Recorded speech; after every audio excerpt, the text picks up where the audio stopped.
Okay, I think I'm live. Hopefully. Sorry for being a minute late. I was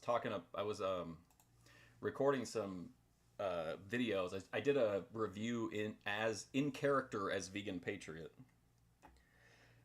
When am I going to show a tweaker mowing her grass? Oh my god. Beth showed that lawn, absolutely no quarter. What's up, Vinny Slugga, ATF Media, South to West. What's up, guys? I don't even know. I don't even know where to begin. I saw Ava released a trailer for I guess it's a new Thorpe documentary. I don't really understand. It said the opening credits said the Glenn Lawrence School of Journalism and the Glenn Lawrence School of Journalism and Fusion Studios China. What's up, Armand? I guess we're outsourcing to China now. Oh man, I'm really out of it. Okay, today is Sightings Day. Now, I do want to say this. I just want to prepare you guys. We will finish season 2 of Sightings today, which means we'll move into season 3. Season 3 shifts kind of in its format. The episode links double, but there's not as many episodes. So we are kind of at the tail end of Sightings. But I think we could get at least one more stream out of it, maybe two. But I just wanted to prepare you for the inevitable conclusion of Sightings. What else happened? Rich and Joy. Rich posted one of the really interesting video of Joy dancing to a rap song that was like, I mean, it's pretty epic. They're also trying to save a tree outside of their house, which is great. Rich posted this morning about how you'll die if you eat sugar, and then I felt bad because I did like a bunch of sugar infused taste tests. But what's up, Vinny Slugga? Hey, Vinny, I've been going through your archive, man. How long have you been on YouTube? You've been here at least 4 years, right? Have you been here longer than that? Some nerd and his dad with the Wendy's drive-through. Oh my god. All right, let's jump into. Oh, there was a funny comment. I can't remember who put it, but they deleted it afterwards. But they put it on the Bethadone video, and it said, "Ended friendship with fat former streamer Grace. Now Bethadone is my best friend." You've been on here longer than 4 years. I found some. I mean, I went back 4 years, but I couldn't find any accounts that went back further than that. How long have you been on here then? Subjects. The theories expressed are not the only possible interpretation. The viewer is invited to make a judgment based on all available information. Tonight on Sightings. It was not a natural phenomenon. It was some sort of a manned craft. We investigate a frightening UFO encounter that may have become a government cover-up. Then, in a Sightings... Thoughts on OPC? What happened to him? Beyond the falling on the scooter? I think that's like as far as I've seen into what's going on with him. There was so much. You could not go to a stream for a couple days without running into that a detailed breakdown of the OPC on the scooter. Since 2017. Holy shit, Vinny. Exclusive. Have we captured Bigfoot on videotape? This is the most compelling evidence. I found many videos that I want to clip. I'm going to make you a playlist too, Vinny, so that people can come just watch your stuff in a row. To date that there is a Sasquatch.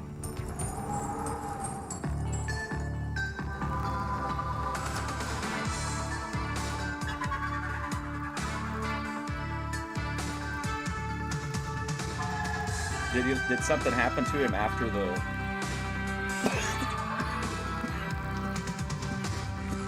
student?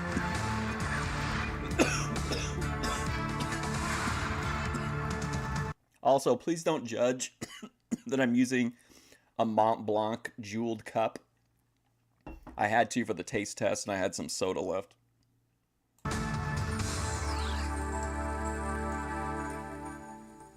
Welcome to Sightings. I'm Tim White. If there really have been UFO landings in the United States, why isn't there any hard evidence? Why haven't UFOs appeared on radar? Ufologists answer that our government has purposely and systematically suppressed I love that information drawing. about alien spacecraft. And they point to an astonishing case on a I mean, it was what it was. It was funny. I mean, I don't know what else. I mean, it's just a pratfall, you know? Like, it sucks that he fell down, but it was funny. He sounded like he got knocked out in like a UFC fight for a second. But yeah, I mean, it was funny. I don't know what else to... I will say this. It was very interesting.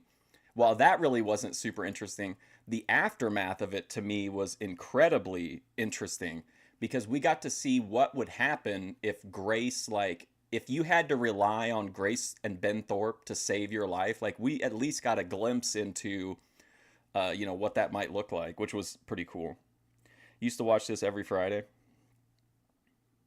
Man, I gotta go. I'm going to the dispensary today. I might make a video, but I gotta get some weed. U.S. military base in Great Britain. For nearly... Oh, I'm gonna try to get some. I am gonna try those Doritos, Joe. But I did a different Dorito review this morning. I did Korean barbecue, flaming hot Korean barbecue. But I found a. I'm gonna tell Tony about it. But I found it's I don't know, Oots or Utes or whatever brand potato chips. But it's like a crab cake flavored chip. 50 years. UFO researchers have maintained... And I did a review for Little Debbie Red, White, and Blue Cakes in character as Vegan Patriot. ...that the U.S. government has systematically withheld information about encounters with aliens. Such contact may have occurred I gotta in get some Roswell, New indica Mexico in boys. 1947. The U.S. government says it never happened. Some believe that alien technology is currently being tested in the notorious and top-secret Area 51 in the Nevada... Oh, you guys might not be interested in this, but you guys know I'm like a big Lifetime movie fan.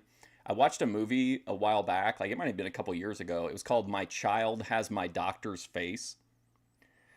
But I thought that was good, but like the guy that was in it he seemed like he was a really good villain, but they kind of like handcuffed him. You know what I mean? Like some directors don't want over the top performances, but I said in my review that, I thought he was a great actor, but I thought he was limited, and I wanted to see what he would do if they let him loose. Well, he commented on that a few months ago and said that, said he appreciated the review and that he was working on a new movie.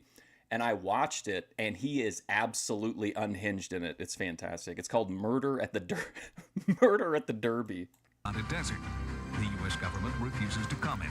Honestly, I'm not saying this based off of how I would judge anybody, a normie.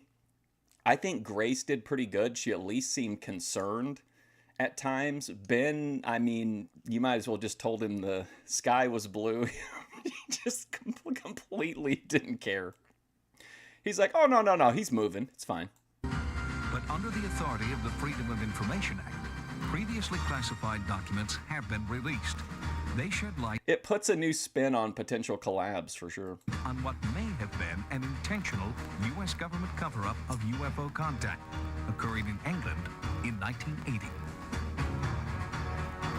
The 81st Tactical Fighter Wing of the U.S. Air Force was located 60 miles northeast of London, between the towns of Bentwaters and Woodbridge.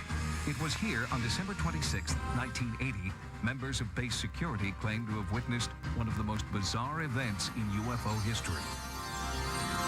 The whole thing was weird. It just didn't seem right. Airman First Class John Burroughs and his partner were on a routine patrol around the base perimeter. He sure did, man. Activity in the nearby... In fact, if you didn't know better, you'd have thought absolutely nothing was happening. He's like, wanted to go back to his show. Woods. My partner initially saw some strange lights, so we went ahead and looked at each other and we decided we better kind of see what's going on because it didn't seem normal.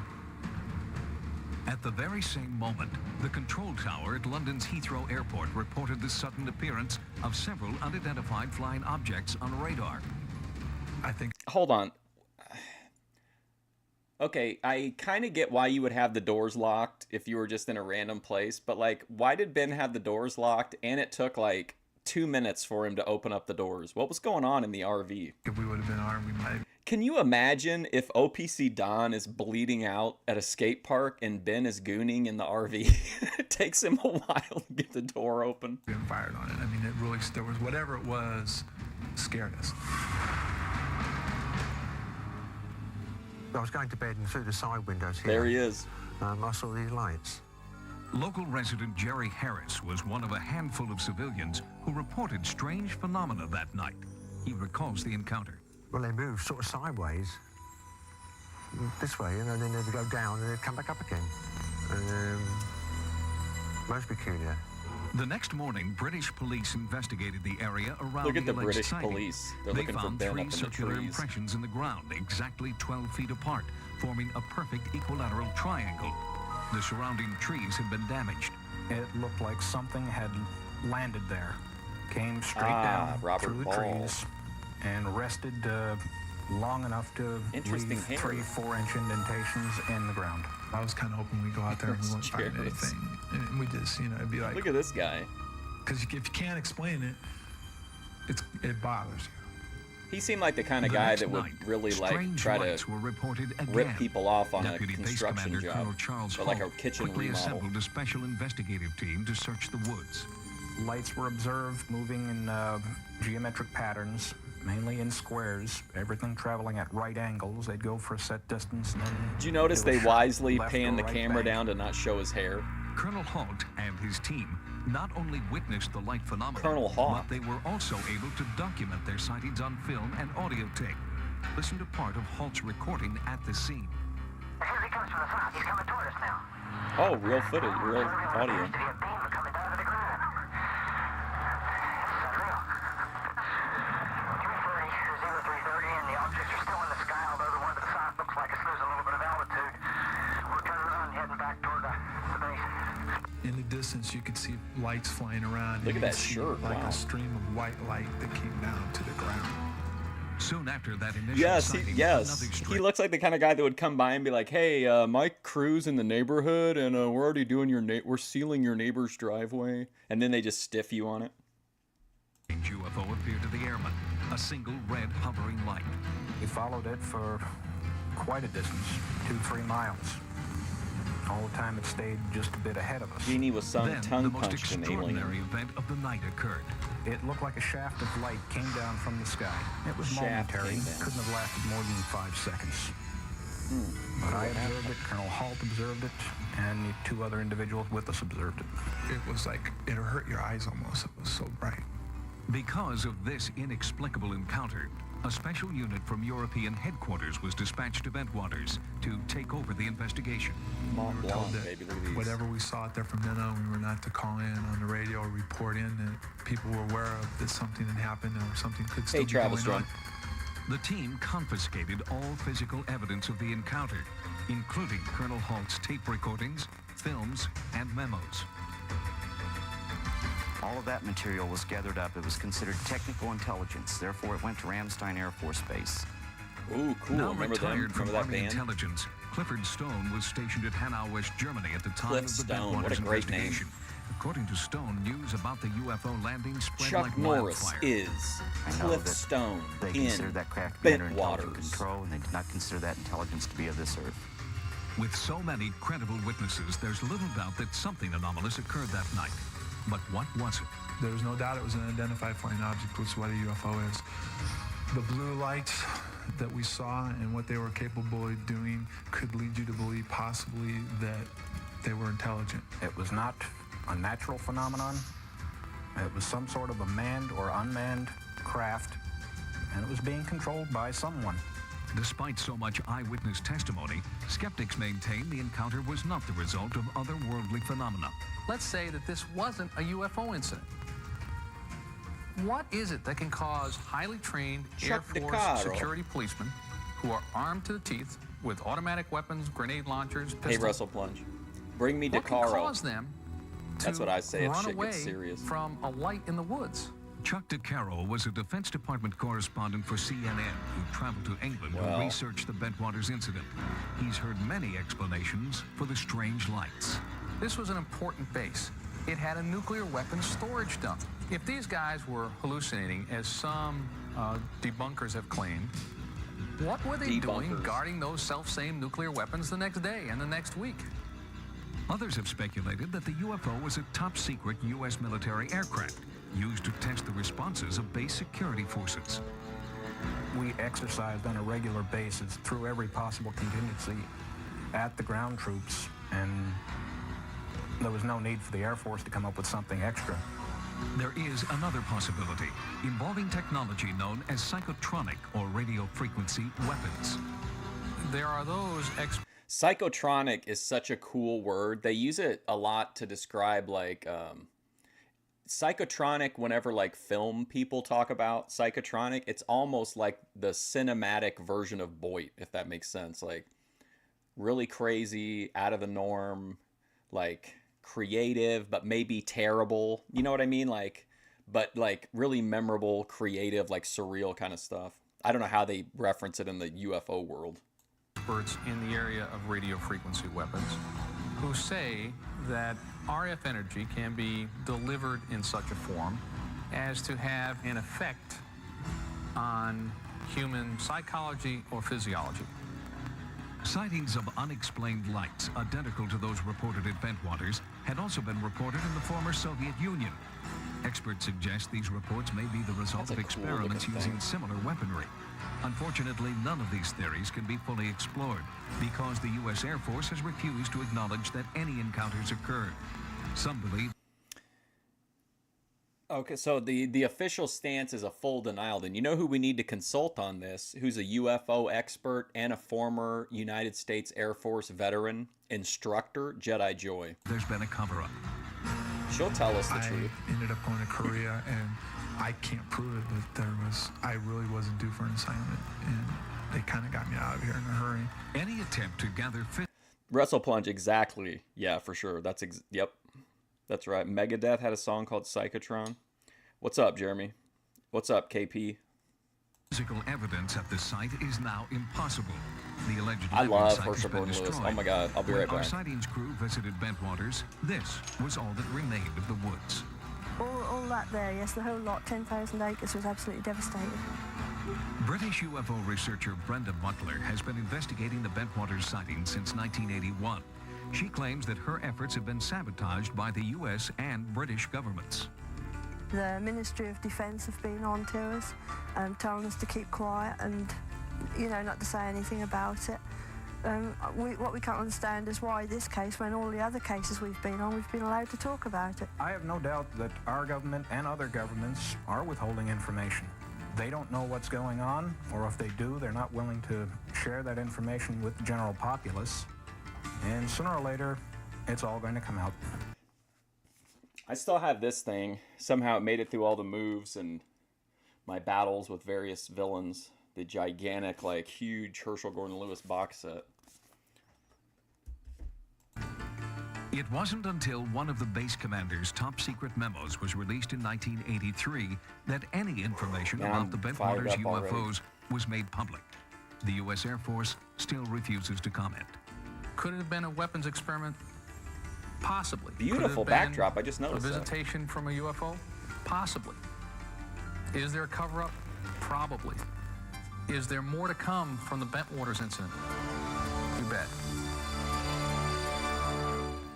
The United States Air Force continues to deny that a drawing. UFO encounter occurred at Bentwaters.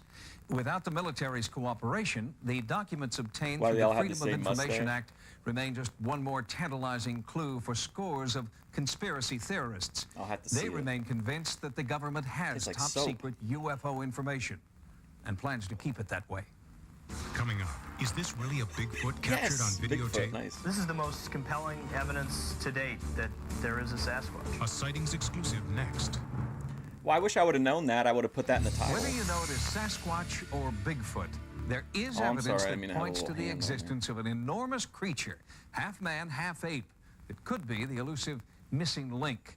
Anthropologists are studying foot. Look, I'm gonna be. I took some of the. They were called like. I think it was like. I don't know, snoozeberry or something. It was like a.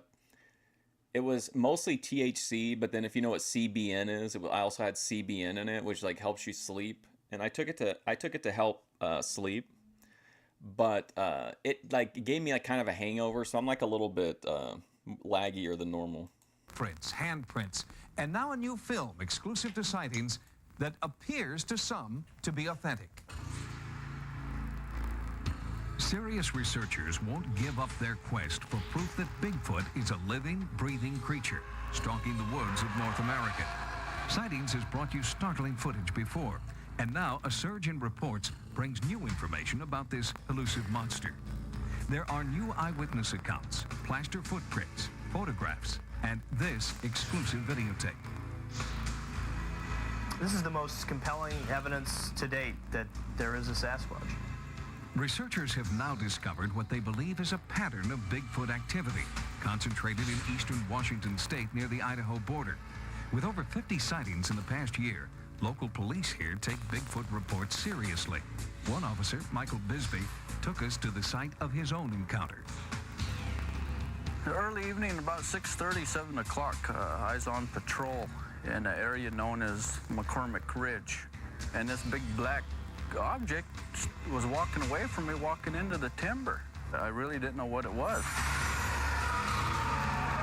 I didn't really get a good look at him. He was running so fast.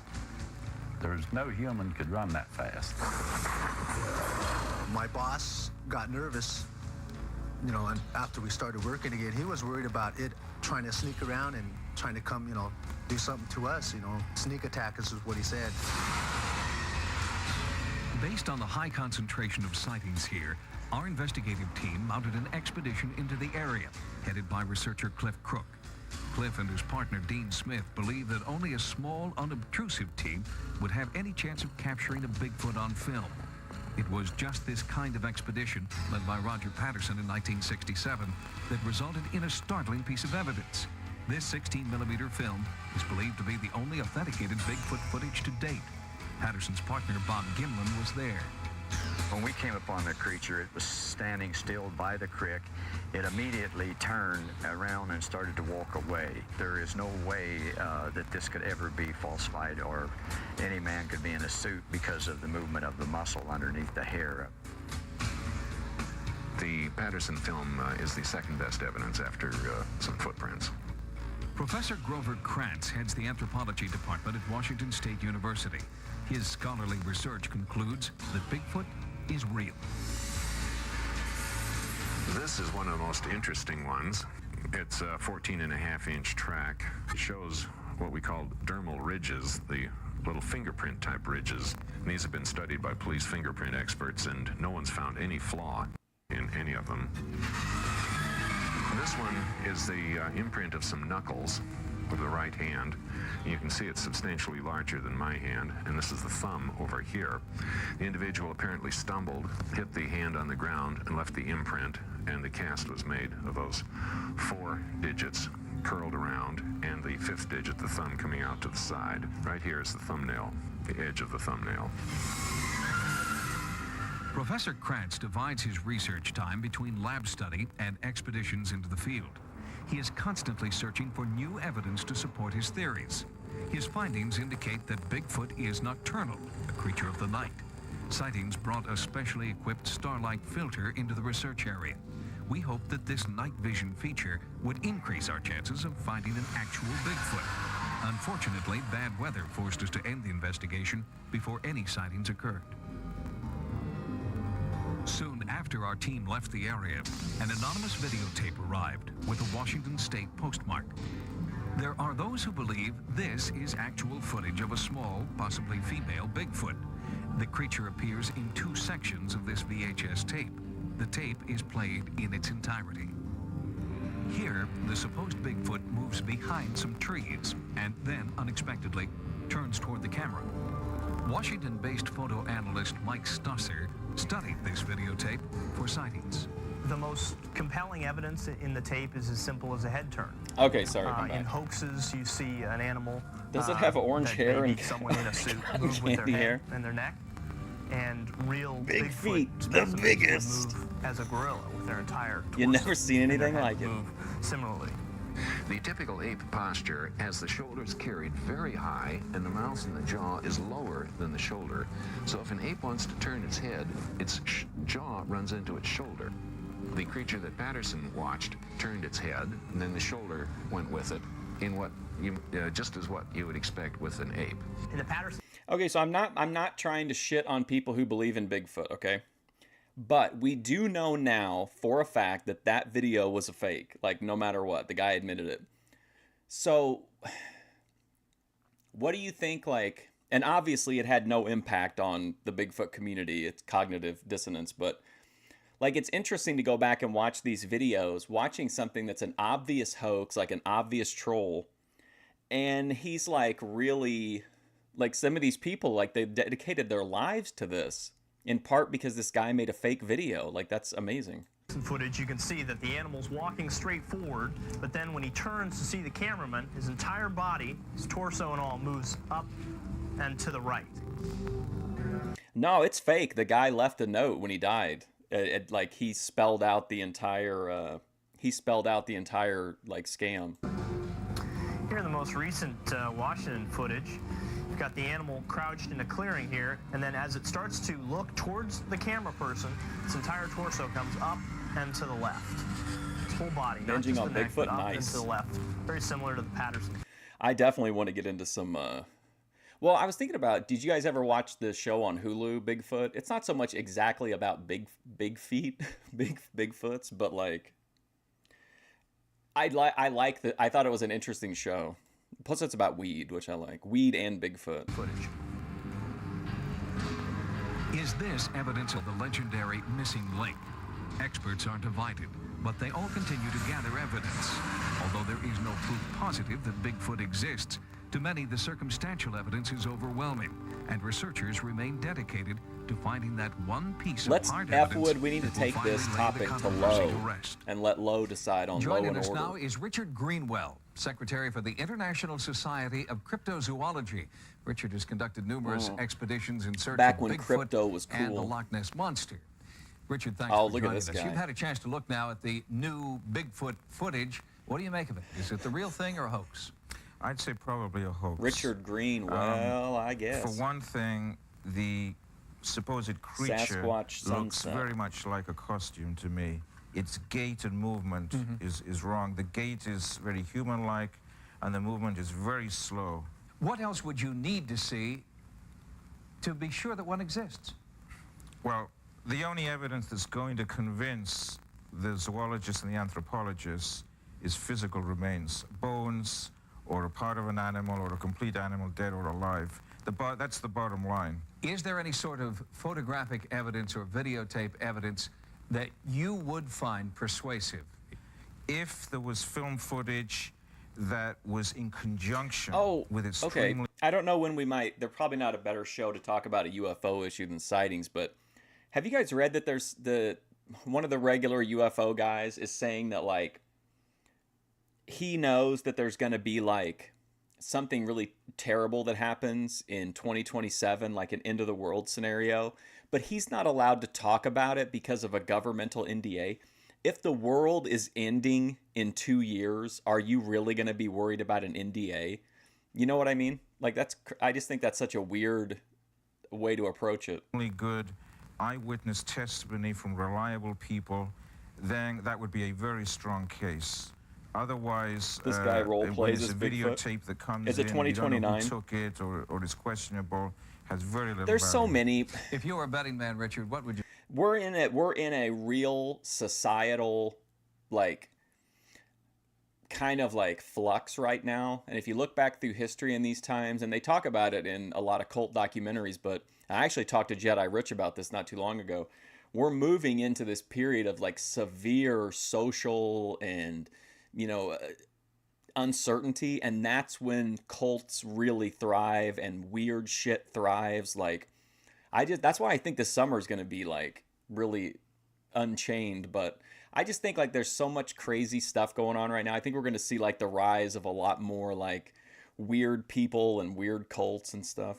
Hopefully we survive another 30 years so we can look back on whatever bullshit happens now then. Would you say the odds are that there is a Bigfoot?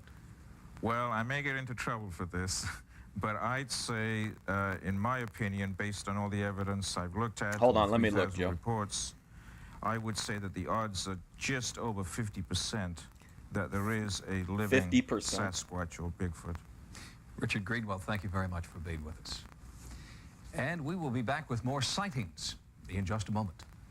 Coming up, a rash of UFO sightings in Wisconsin leads to a special investigation. I believe that there's an intelligent life force out there somewhere, and I think it's visiting. Okay, Joe, here you go. Christopher Bledsoe talked about it. I don't know if he's that guy. I'm seeing a whole bunch of them. Jeremy Corbell. Aliens aliens will reveal themselves in 2027, claims former CIA agent. NASA's 2027 nuclear rocket. There's also an asteroid that people are worried is going to hit the Earth in 2027. I'm telling you, we're moving into this things are going to get fucking crazy, I feel like. We receive home videos from... Especially here in America, because our economic situation is very, like, day-to-day as to what's going on, and, like, people are being grabbed out of the streets and shit. Like, I think there's especially, like, and people, like, all this crazy, like, anti-Jew stuff going on. Like, I just feel like there's so much unrest that it's just, like, bound to manifest into, like, something nuts. All over North America of what viewers believe are UFOs. Recently, we received 3 separate tapes from 3 different individuals who don't know each other. Yet, they all shot the same thing. Unidentified flying objects over Wisconsin. A bright light outside of Julie Graceffa's bedroom window compelled her to grab her camcorder and shoot into the Milwaukee night. I did begin to believe that they did want me to film them for some purpose, for some reason. Hello, Julia. Kevin Crump was driving his grandmother home when he grabbed his video camera. At first, Grace?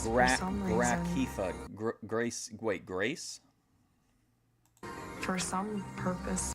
Wait a second. Julie Grace FFA. What does FFA mean? Wisconsin UFO. For some reason. Kevin Crump was driving his grandmother home when he grabbed his video camera. At first, I thought it was...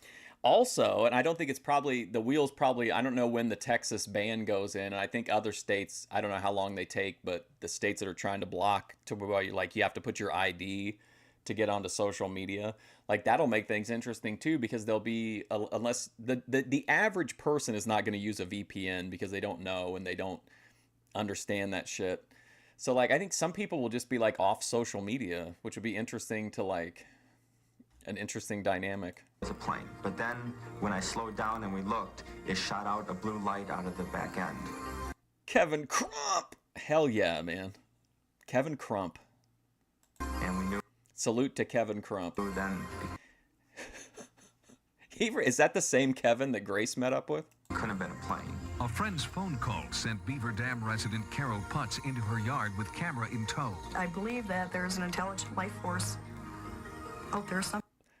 Carol, okay, whatever. Carol Putz from Beaver Dam. Okay. And I think it's visiting. Our dispatch center received about 12 calls from people stating that they had too seen these unexplainable lights in the sky. There's no doubt in my mind that there was something there. Those first calls came in on January 31st, 1993. 2 sheriff's deputies tracked the strange lights for more than 20 minutes as they headed west, then sharply south into neighboring Jefferson County.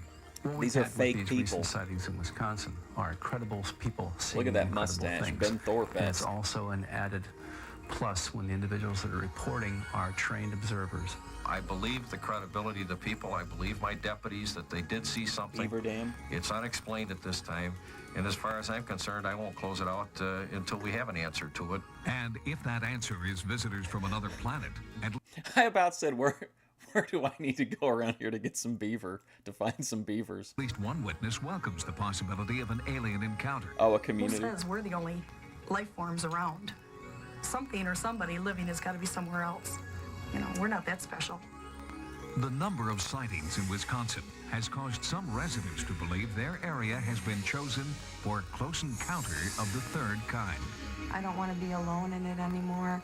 I want other people to see it now. I want witnesses with me. It's getting to be pull a up. little scary, the fact this thing is out I'll here take every care of night, this and lady when through is the it gonna go UFO away? invasion. Is it going to be here forever, or what? You used to work in Beaver Dam, Kentucky? If you've sighted what you believe Did you ever be go a to UFO, Mud Lick? or if you captured on film or videotape Mud Lick, any Kentucky. type of paranormal activity, our Sightings investigative team wants to know about it.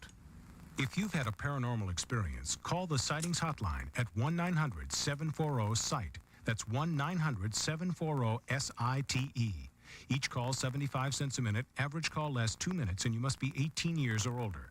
Again, the Sightings hotline number is 1-900-740-7483. Join us next time for new investigations into the unexplained. That was a good For episode. Sightings. I was kind of worried because it's listed just as a psychic detective special, so I thought it was going to be like one topic throughout, but I like that it was still multi. I'm Tim White. Tim White, Henry Winkler. Stay tuned for more Sightings. And tomorrow, ride shotgun through the streets of Phoenix on an all-new Cops, part of a full hour. Then, a skydiver attempts a bungee jump at 10,000 feet. But when the cord snaps in midair, you'll experience his heart-stopping Yeah, that was a good freefall episode. on an Big, all-new you can't beat a Code 3, Bigfoot part of episode a and full hour UFOs, the tomorrow. staples. Yes, the big topics. Chuck bring me DeCaro. It's time to finally take out the Thorpes. Bring me DeCaro. Ben, I'm coming for your walk. I'm coming for the RV, and I'm coming for your daughter.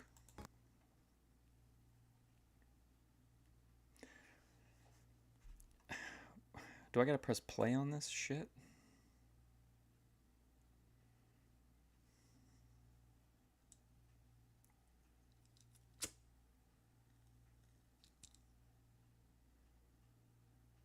What's wrong here?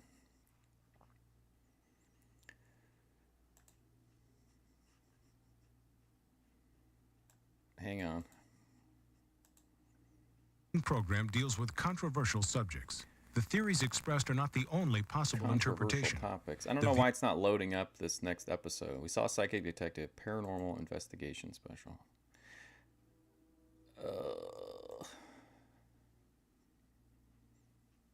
I don't think I've ever had this happen before. I wonder if it's an issue with that specific episode. Oh, there we go. The following content may contain suicide or harmful topics. Deals with controversial subjects. The theories expressed are not the only possible interpretation. The viewer is invited to make Lawler a judgment Jarrett based on Promotions. all available information. Tonight, on a special Sightings, we search for ghosts in America's most haunted locations. This thing has overtaken my home. And what our team Oh of boy, this paranormal guy looks experts good. and He's psychics gonna be great. uncover, even we can't explain. It was evil. An exclusive by a Sightings ghost. investigation, hunting for ghostly apparitions. Next.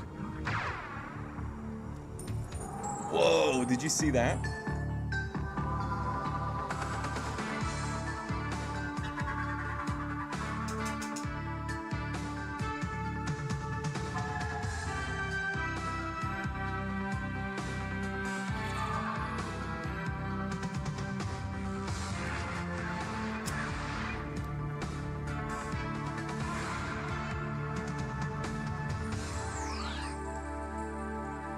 Maybe he was a ghost. Welcome to Sightings. I'm Tim White. Tonight, a special edition of Sightings dedicated to ghosts. We'll help a viewer contend with a ghostly presence she believes is haunting her home. And we'll show you the anatomy of a scientific ghost investigation. Who was setting the standards for mustaches in the 90s?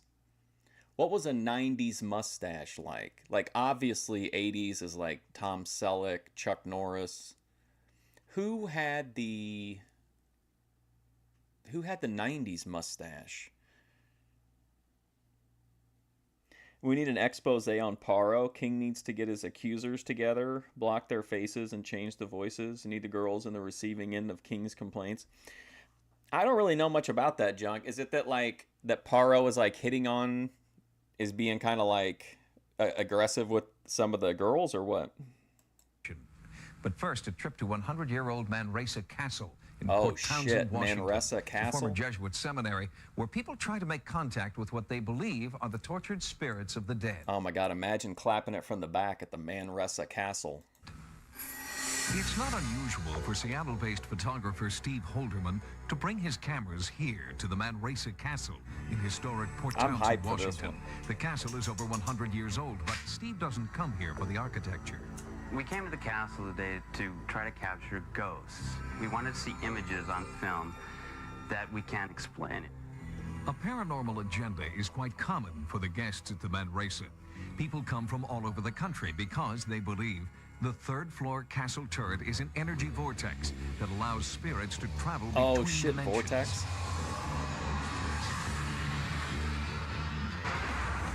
People commonly come from all around to see the ghosts. There are people in Seattle that come here regularly to Oh see ghosts, shit, especially look at this on guy, equinoxes. Gomez Adams. And how Did they have it on, Are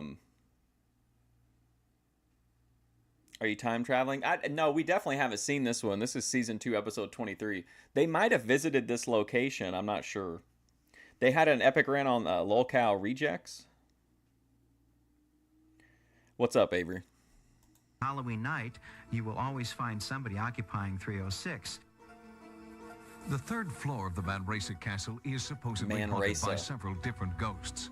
Historical documents show that at least 2 people committed suicide here. In room 306, a woman... There was a house that we've been back to like 2 or 3 times. I can't remember the name of the house though. Jumped to her death in 1921. Room 302, the famous turret That room, one bozo is went around popular talking with in amateur every ghost room. hunters who request the room months in advance, then record their experiences in this special book. Records indicate that when the Oh, castle was awesome, man. used That's as a cool. I'll check it seminary, out. one disturbed Jesuit priest hanged himself here. Oh wow. You're looking at snuff pictures? If suicide is somehow a bridge Oh, this is why they had the warning. to the paranormal dimension, then that would explain the frightening apparitions with which hotel guests and employees report having come face to face. People are often introduced to the castle by...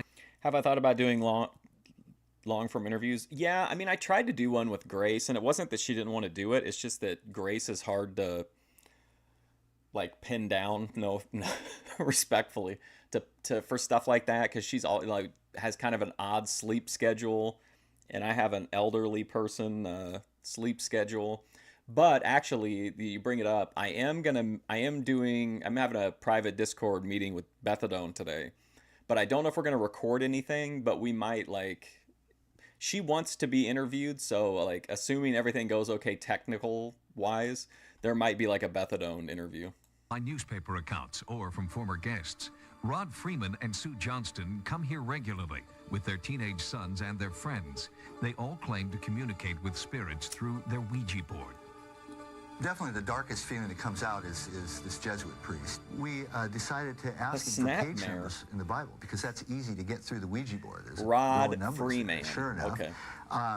He revealed to us a page number, and it's something that went along with the idea that he was perhaps evil or perverted in his life, and this is what brought him to the point of suicide. And we found a passage here in Psalm 101. A perverse nature shall be Slow the absent from match me. down, I will get it not into a chin entertain lock. I will silence him who secretly slanders his neighbor. I will not tolerate She said one who that is conceited nothing in is his off the table, by the way. So perhaps he's trying to tell us something about himself. People want to be scared. People want to be scared. That's why we're here. That's why we come, to experience what others have written That's why about we in these come. diaries that are in the rooms. Sue and her friends have had eerie experiences here. You'll find their paranormal accounts in this hotel diary. I've seen Kate, and I'm look at this pretty idiot. sure that she exists. You could make out Oh, her face Lee in the Bramlett. shadow. All right. You're frozen. Why is the camera only on her eyes? And just wait for morning to come so you can share your experiences. Evil You and don't dare get perverted. up. Oh my God, guys. Never mind. I'll tell you later. Too afraid to get up. The forlorn ghost of Kate is by far the most common sighting reported at the castle. Although Kate lost her life in room 306, she's often reported lingering in the turret room. You're a bird. What kind of bird? With so much haunting activity Frankie? in such a concentrated area, Sightings arranged for psychic Rhonda Griffin to come here. Psychics claim to be able to tune in to a ghost's paranormal channel. Look at this Rhonda guy, has a showed up history of dressed like investigating hauntings Stalin. and asked to be told nothing about the history of the castle. Can you imagine? As a You professional go to a ghost psychic, house and Rhonda Stalin allows us answers to the see door. publicly how other guests have reported feeling privately. Here. I can feel something right in here. It comes right up to the back of my neck. Someone's crying. Someone's crying here. Someone's waiting here. Well, okay, listen, I'll make it real quick. Jimmy is being targeted by, I mean, this is, I'm trying not to treat this lightly, because it's really, I don't want you to think I'm kidding, because this is serious shit. Jimmy is being now targeted by Yandere tomboy sex cults. And we knew about the tomboy sex cults, but now Jimmy is being stalked by Yandere. So we're gonna do a special news thing about it. We're gonna look into Jimmy's situation with that, not today, but soon, because Jimmy's things are really escalating against the world teacher. Literally the plot of Puppet. Oh my God, I love the Puppet Master movies. Did she jump out this window? Becky Boop. The picture I just saw, I saw somebody fall out of a window. No, still evil freaks too. And It's a when I saw it, my heart multi-front just attack.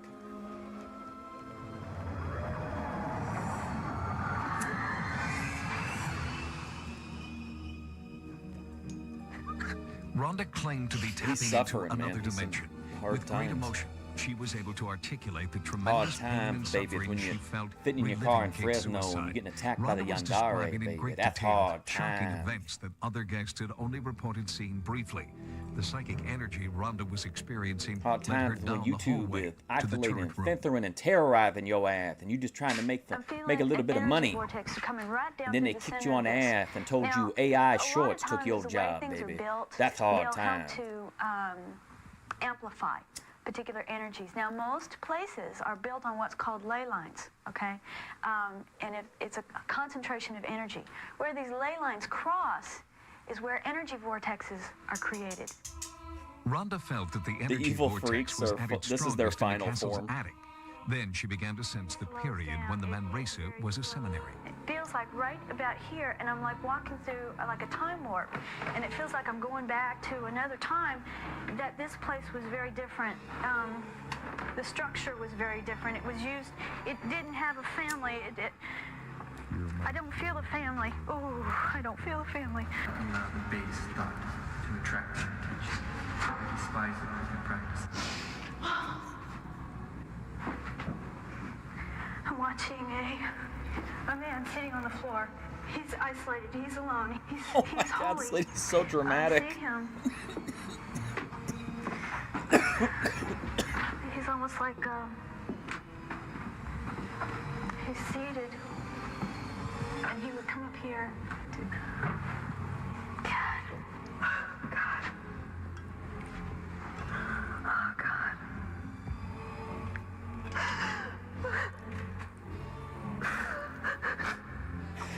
I love this segment. It's not rage, it's despair. It's a feeling of hopelessness, helplessness. Oh shit. He's very No he's wonder this religious got a person. warning. Hell yeah. This is a great scene. Look at the cinematography they put into this.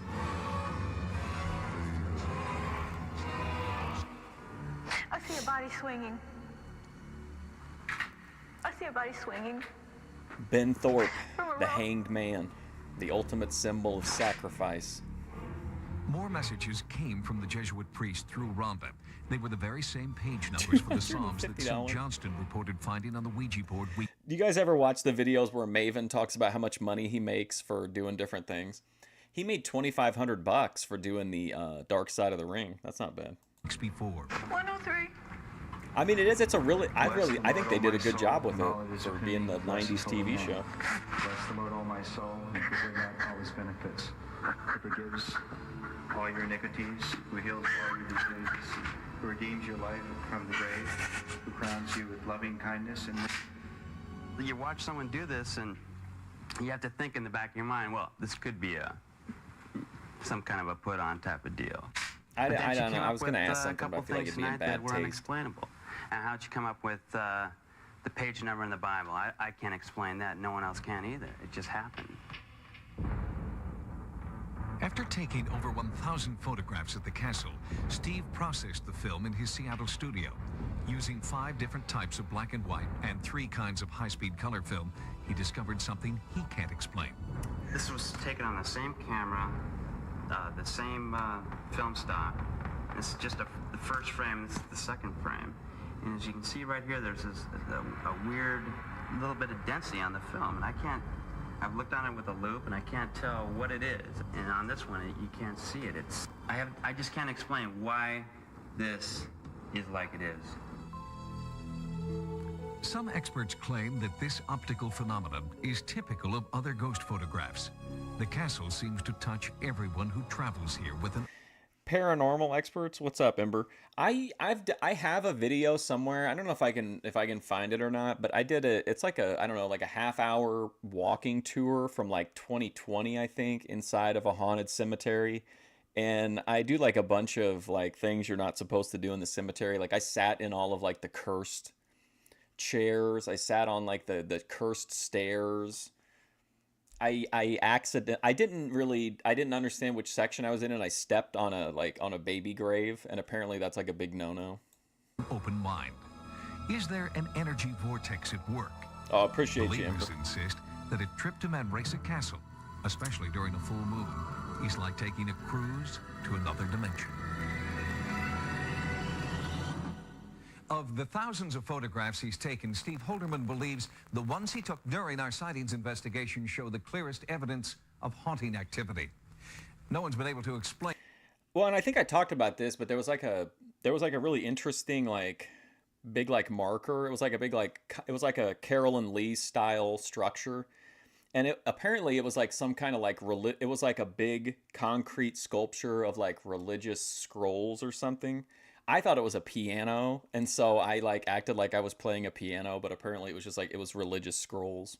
Playing the images in the photos using conventional means. No, it was just a regular camera baby. Malfunction, just or an American or bad film, European American baby. The cause of the strange images in the photographs remains a bona fide mystery. Coming up, this thing has overtaken my home. A family is terrorized by a sinister... No, I know what movie you're talking about, Wrestle Plunge, and I've tried to watch it. I've had it on my list forever, and then for some reason I just never watched it. It was evil. Hey, look at this guy. Ghostly image captured on film. The Sightings Hotline was instituted to offer our viewers a chance to bring their paranormal experiences directly to But our if you ever investigative wonder why team. I'm like a 10 viewer stream, that's why. Every week, and a large portion of those calls are about ghosts, I played poltergeists, someone's and grave haunting like a phenomena. piano. We screen every call, looking for those cases where we feel sightings might make a difference. It's a very unusual situation. I want to see it. It looks really good.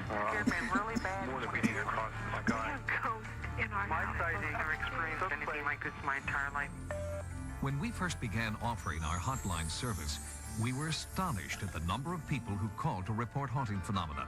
James Brown of Harrisburg, Pennsylvania, shared his personal haunting experience with us. We've had a ghost who run up. Yes, I've seen that one.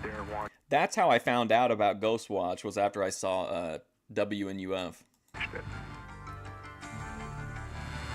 Hi, I'm calling from Northern Kentucky. We have a spirit in our house, and it's appeared to us. Hi, I'm calling. If she called me and she was like, "I'm calling from Northern Kentucky," I'd be like this. Click. My son's terrified of this. Just outside of Cincinnati, in this northern Kentucky suburb, I don't speak the to Thomason people from family northern called Kentucky. Sightings about a presence they feel is tormenting their lives. On the surface, this young family appears to be coping well. But scratch this thin veneer, and a starker truth emerges. I can't do anything about it. This thing has overtaken my home. We've heard voices, laughing. Nice makeup. It was evil. I mean, Johnny Depp. The nightmare began in 1991 when the Thomasons moved into this house. They claim strange phenomena hit them immediately. Doors that had been closed He kind of looks like a real-life version of Objects Archie. came off the walls, and Kathy felt a mysterious presence watching her. I was in the bathroom, and he was looking in at me as I was taking a shower. I turned to look, and he The disappeared. ghost was peeping on her? Things got much worse for the family when 3-year-old Mikey started describing apparitions in his bedroom at night. Oh boy. An apparition that took the form of a clown. Oh He's no. just totally, deathly afraid to be in his room by himself.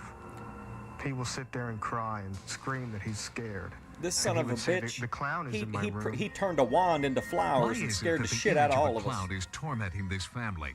The Thomasons believe it may be the spirit of a boy who followed them home after a weekend trip to what had been a country club. We had come here to see what was going on because we had heard the rumors of devil worship. It's since burned down. I don't think so, dummy. It was arson, but we think this is where we picked up the spirit of the little boy.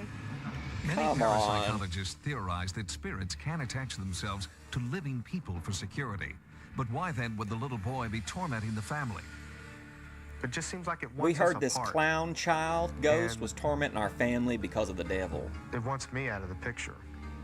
I Oh feel boy, that look very at this. strongly. They need something done. What do you think? Do you think he kind of looks like a real-life version of Archie from Archie Comics? Because it's going to end up tearing up their family. In desperation, Kathy called the Sightings hotline. We responded by asking Dr. William Roll to survey the home using scientific instrumentation. Did they have him sitting on... Oh, he was probably setting up equipment. I was like, did they really set this guy up on the floor at like a children's table? 1.0. I brought in a magnetometer that measures magnetic fields, and we have found that psychic experiences seem Well, he's to German, occur so he in must know what regions he's where talking there are about. strong magnetic fields. Unusually high levels of electromagnetism were found in the hallway between the two boys' rooms. So we have a high magnetic fields in this area. Native baby Then clown he interviewed ghost? each Oh my family gosh. member. You're He was screwed then. particularly sensitive to the fears expressed by Mikey. You like the clown or you don't like him? I don't like him. Show me where you saw the clown. I like that they Just blurred point the to kid's face. Okay, all right. The results of Dr. Roll's investigation failed to prove conclusively that a ghost exists in His the home. parents didn't He look did, good. however, He have probably a is an recommendation ugly kid. based on his findings. They need to get rid of the strong magnetic fields. Ghosts in are the just bedrooms of the two magnets. He looked boys. like the inspiration for The main Beavis a little bit, electrical yeah. wires coming into the home He's got are a weird- he located looks like a Dick directly Tracy adjacent to villain. the boys' rooms. There may be a connection between this electric source and the experiences of Jimmy and Mikey. Psychic Barbara Irene Bush. Hughes was also part of our sightings investigation. She carefully examined each room and tried to telepathically communicate with any spirits in the home. Irene then worked with Mikey, guiding him through a series of specially designed exercises. Her goal was I to would know, help him F. Wood. cope I with his am that fears. kid. Clown Lee. That clown. Okay, we're going to tell you bye-bye. Bye-bye. Oh my god. That night, for the first time in more than a year, nothing unusual I haven't happened thought in the about what Thompson happened to home. me in years. Apparently what she did took care of the problem. There were no unusual sounds, no bouncing around, no footsteps. There was nothing. His dad looks like one of the After Irene Klopeks from the Hughes left the Burbs. house, our investigative team took more videotape and photographs at the Hey, site. what's up, Jeremy? Later, when the still camera that film Big was Bird developed, painting was cool. something strange appeared. This photograph shows an unusual and unexplained formation on the right side of the frame. Ghost experts we showed it to said this image is consistent with other alleged ghost photographs. As soon as we discovered this new photographic evidence, we alerted the family. Although they feel the ghost is now Plot out twist, of their OPC lives, Don they is the promised to keep us clown. informed if the haunting phenomenon returns. Coming up, a sightings exclusive. A team of paranormal experts attempts to contact a frightening ghost. I gotta go get a haunting drink. I'll this be right back. California landmark. Next. In previous ghost investigations, we've often called in the experts at the Office of Scientific Investigation and Research. But in this case, they contacted us with an important new investigation. In Ventura, California, there have been unsettling reports of spirits haunting what was a turn-of-the-century hospital. And now the haunting activity appears to be spreading to the surrounding neighborhood. The haunting began at a city landmark. High above Ventura, California, the old Bard Hospital has been the scene of numerous ghost sightings. And now, reports of haunting activity are coming from almost every building on this block. Hey, Cody Turbo. Local residents are scared And they've called in Christopher Chacon, Peter Aykroyd, Look and at John this guy. Barry from the Office of Scientific Peter Investigation and Aykroyd. Research. Look at these goons. Oh my God, is that people in this Meathead? community because there have been a variety of strange events occurring, including apparitions or ghosts, if you want to call them. Whoa, dude. Judd Nelson in Shoot from the Hip. I know this guy, but I can't think of the name of him. And then like this like hybrid between the brother from Everybody Loves Raymond and like Dan Aykroyd. Wow, what a crew. Been able to discern that specifically, but some pretty spooky kind of stuff has been going on up here, so we thought we'd check it out. It opened up this far for fully a beat. None of that happened and on then this it closed stream. again. I was sleeping. It was about 2:30 in the morning. Ooh, Linda and the Vanderwick. voice Look at this piece. said, "Hey," woke me up, and I felt a tap on the shoulder. He had a very cold, strange look in his face. He had a very cold, strange look on his face. I'm really worried that he might find me. If the ghost watches television, he could figure out who I am. I don't want anybody to know who I am because I'm lying. Face almost very empty. Show your face, coward. For the last several years, residents claim that an entity or entities have made their presence Why would felt you need to to hide? those who live and work around the hospital, now converted to offices. Tina, a former office worker, claims to have encountered several spirits. Her identity is hidden because Tina fears reprisals from the Tina's spirits. Mary Lou Dragon. Chet told her it would ruin the band. Touched my shoulder, and I looked in the direction, and standing there was this old man with white, gray hair, and I just remember his face was very defined. This startled me so bad I just stormed down the stairs and headed out the door, and the door slammed shut. And that was a real guy. Why did they show a real guy's face when she described it? Now people will automatically associate that guy as if he's the ghost. I looked, and the guy was there again. Some believe this old man, who has been spotted on several different occasions, is actually the spirit of Cephas Bard, founder of the original hospital. It's assumed it's Dr. Bard. I'm told that there's another presence, which is a young girl. She was apparently run over by a milk wagon or something, and she died in this hospital as well. Run over by a milk There are wagon? other theories about the paranormal activity plaguing this neighborhood.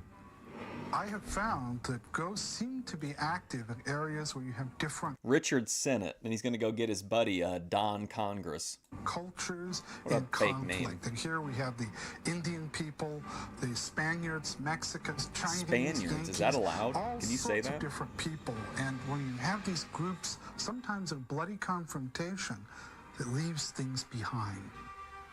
The structures in this Ventura neighborhood were built on the site of an ancient Chumash Indian burial ground.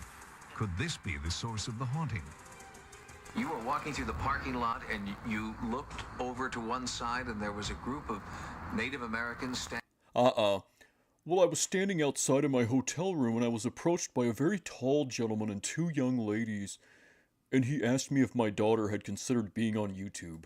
Standing there, paint, no clothes, but with some sort of paint on. Victim of a milk wagon, and I for remember sure. beads, and there were men, and there was children, women. Oh my God, he really is the younger brother? Started to drive away, and as I backed up, I looked in the window, and all of a sudden, just like that, no one was there. Later that night, I participated in an overnight surveillance at the old hospital. The equipment that you're See, using I need to is be pretty doing high-tech this. stuff. This is the what now? These are Generation 3 night vision goggles, and these are able to give us complete visual capability in total darkness. So in complete darkness, I could still see something. It's Oh, pretty nice, amazing. Cody You can see Turbo. everything, and it's all washed in green light, but you can see quite a bit of detail. Would I see everything I could normally see in daylight here? That and more, I'd say. You can see more? In the infrared mode, it picks up aspects of the luminous environment that we can't perceive with the normal naked eye.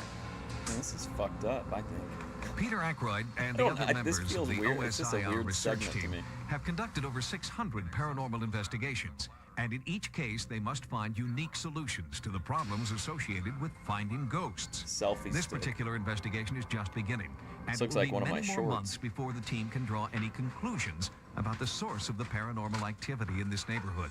They are hopeful, however, that this will be the case where they can not only pick up the presence of spirits through their equipment, but also communicate with the entities reported here. As you've seen tonight, viewer participation is essential to our sightings investigations. If you've experienced what you believe to be a ghost... Listen, we want you to know as viewers that we value you. Your input is what drives this show. Without it, sightings would be nothing. Please call 1-900. Or any other type of paranormal activity, our sightings investigative team wants to know about it. If you've had a paranormal experience, call the Sightings hotline. That's really cool, Daninsky. I didn't know SIGHT. Each call 75 cents a minute. Average call lasts 2 minutes, and you must be 18 years or older.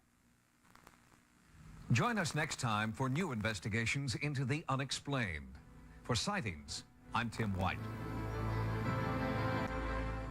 Tomorrow, officers risk their lives to free a hostage from a gang it was of drug a scary dealers. episode, Witness but incredible we made it police through. rescues on a special edition of Code 3, right after Cops. Now, stay tuned for more Sightings next. I don't know much about behind-the-scenes Ghostbusters. I read the whole book on Caddyshack.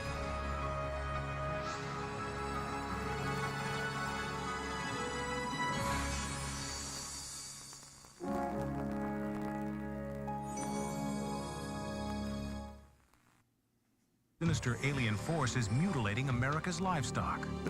Well, I mean, Cody Turbo, the money is nice. I mean, they're going to make bank on that, yeah. But then also, like, they're getting leads. So people are literally paying to work for Sightings. And then I'm sure Sightings is like, well, we can't, you know, we only have so many days to shoot. They're making these people do the legwork, you know what I mean? They're just showing up, filming, and leaving. So, I mean, it's a really big racket for them. Organs have been removed from the animals. You know that if they were still around, Sightings would for sure do a crypto rug pull. All without blood. The UFO special, next. The Bentwater coin.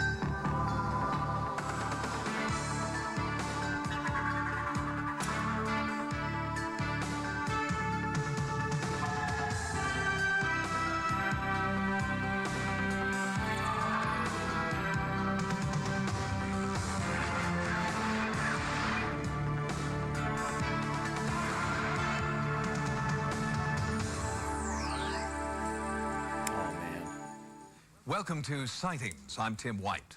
Tonight, UFO experts who conduct serious research have a whole vocabulary to describe their formative science. One term you may not be familiar with is flap. A flap occurs when How many of you watching the video, let me know in the comments, how many of you watching the video aren't getting flap?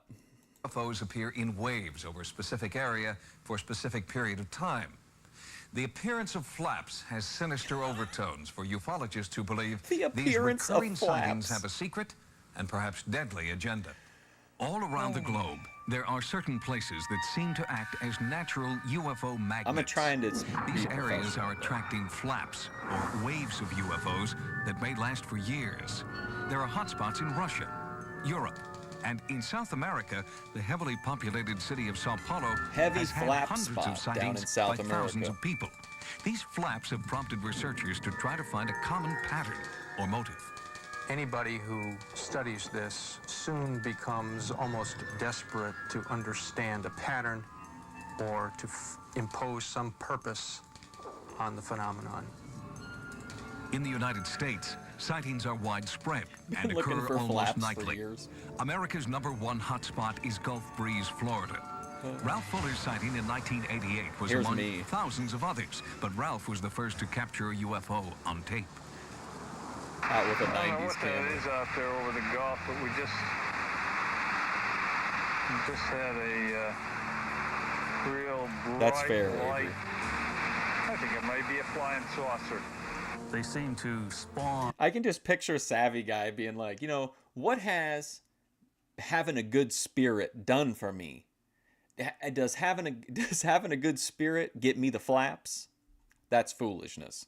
On one another. The two went to 3 and 4, and ultimately, over a matter of maybe a couple of minutes' time, there were 10 of these lights out over the Gulf, and they seemed to be in some semblance of a formation, but still in all, there was no movement whatsoever. Little no noise. No little known fact: this guy was asked to leave the property because he had filmed some people down the beach without their permission. no sound, nothing of that sort.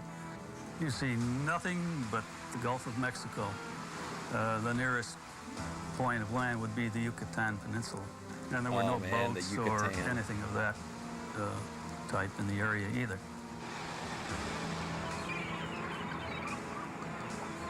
These are sky watchers, amateur UFO enthusiasts in the Gulf Breeze area who go out almost every night of the week with cameras and binoculars in search of UFOs. Dave Barstow. What makes a good sky watching area for one is a good field of view. That is being able to have a unobstructed view of the skyline, and ideally you'd like to be away from city lights, but that's not always possible. III. So we go out in the evening and take our chances, and you may have a relaxing evening out under the stars. And the simulation is not even trying at this sighting. We just never know.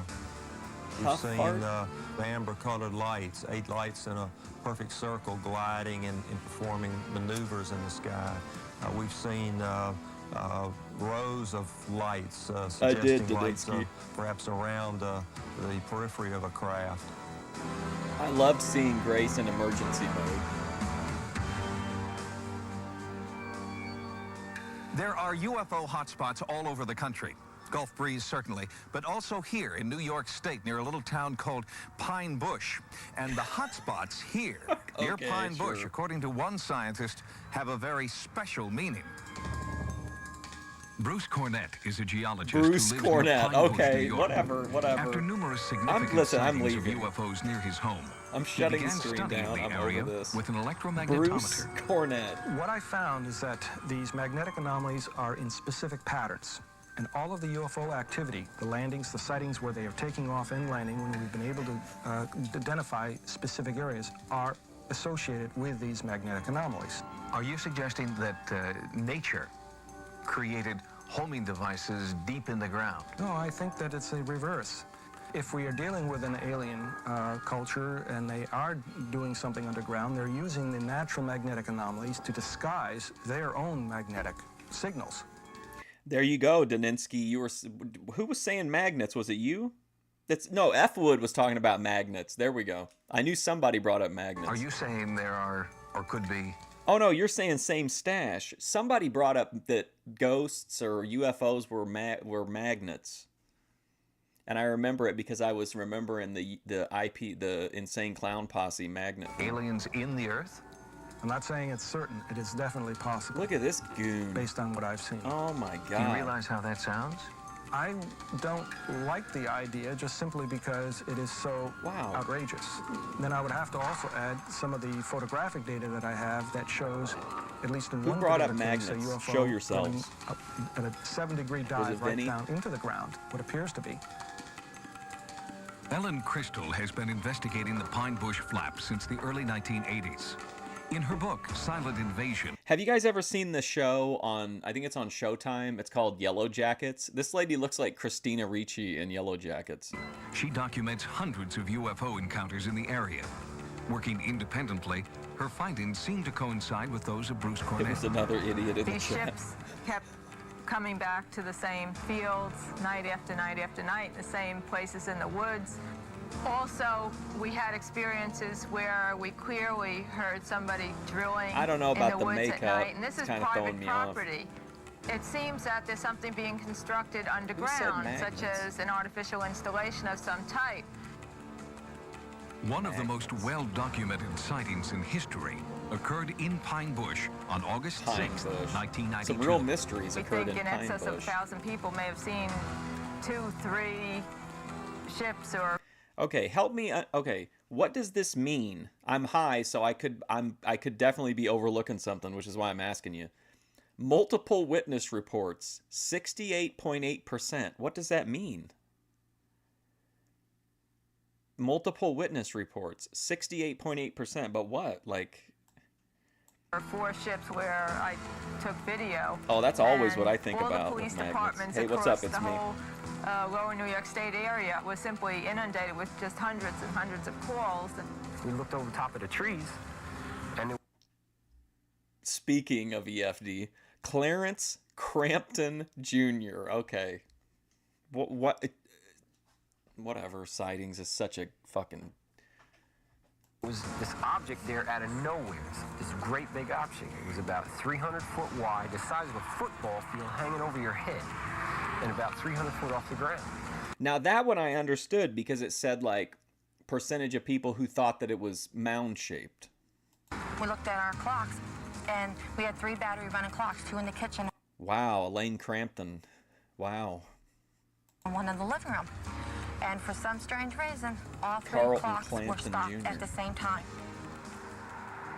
Just about everyone in Pine Bush has seen a UFO. Oh. In his barber... See, yeah, it was just something easy that I overlooked. But yeah, they're saying the percentage of sightings that had multiple people witness it, right?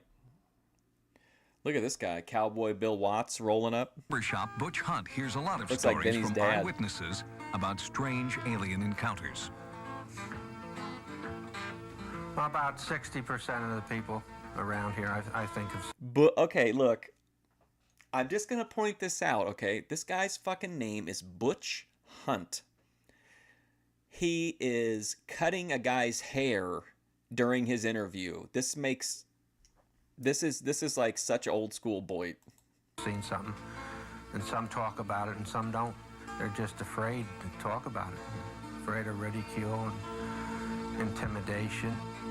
The one that we saw was over at Red Mills Bridge, and there were 6 of us in the car, but it just so nice. It just glided right over the trees, and we just got out and stood there. This guy's like, I got to get home, Nobody motherfucker. said a word, but the whole episode was probably 30 seconds. But it was huge. It was bigger than the bridge. UFOs are sighted by all kinds of people, including the most... I swear I have PTSD. Anytime someone appears on screen, I think I'm going to be hit with just a more and more ridiculous sounding names. Incredible professionals. Butch Hunt. In addition, when we have multiple witnesses who all tell the same story, then we can say, well, that's probably a pretty good report. If we have enough detail in a given report that we can rule out all of the normal explanations, it's not the planet Venus, it's not the aurora borealis or a meteor, it's not an aircraft that we can name. I need my hair cut for my then coffin. we are talking something fairly credible. No one disputes that there have been unidentified flying objects sighted around the world. Where ufologists and skeptics differ is in how they interpret these sightings. Some skeptics believe that all UFOs are really conventional aircraft, while others see a deliberate hoax. But just how common are UFO hoaxes, and how do the experts weed them out? Each year. What do you guys think about him saying that they're going to release footage that will definitively prove Epstein didn't kill himself? Do you think there's any chance at all people will buy into that? Like, I think we're past like the red line. I just don't think people believe anything anymore. I mean, people are gonna for sure think it's like AI. There are more than 10,000 UFO sightings reported in the... Oh my God, in Principal Skinner's Kitchen. Did any of you guys watch, like years ago on Twitch, there was like a Seinfeld AI show, and I'm talking about before it went, I don't know if you guys know the story about it, but there was a Seinfeld parody AI on Twitch that ran 24/7, and it was so bizarre and funny. And one day it glitched or something, and it gave like a really like transphobic rant. So they took it down, and I think they kind of got in trouble with Twitch or something. So they really neutered the thing, and it was never the same. But that was so awesome. And when it went down, another one came up in its place that was just the scene with Principal Skinner and Super Nintendo Chalmers. That whole scene with them and the hamburgers, but it would change the name of the food and shit. I loved that show so much. It was called like Infinite Steam or Steam something. It was so fucking funny. And then it just like disappeared. United States alone. Many of those sightings are documented on film or videotape.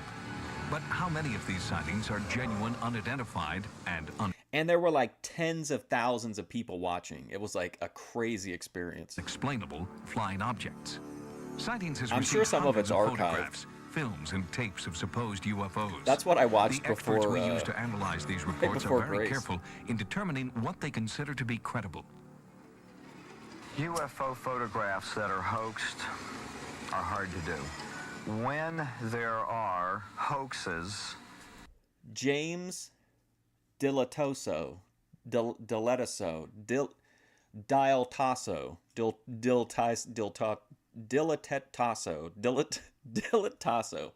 James Dilettaso, computer scientist. We can find them.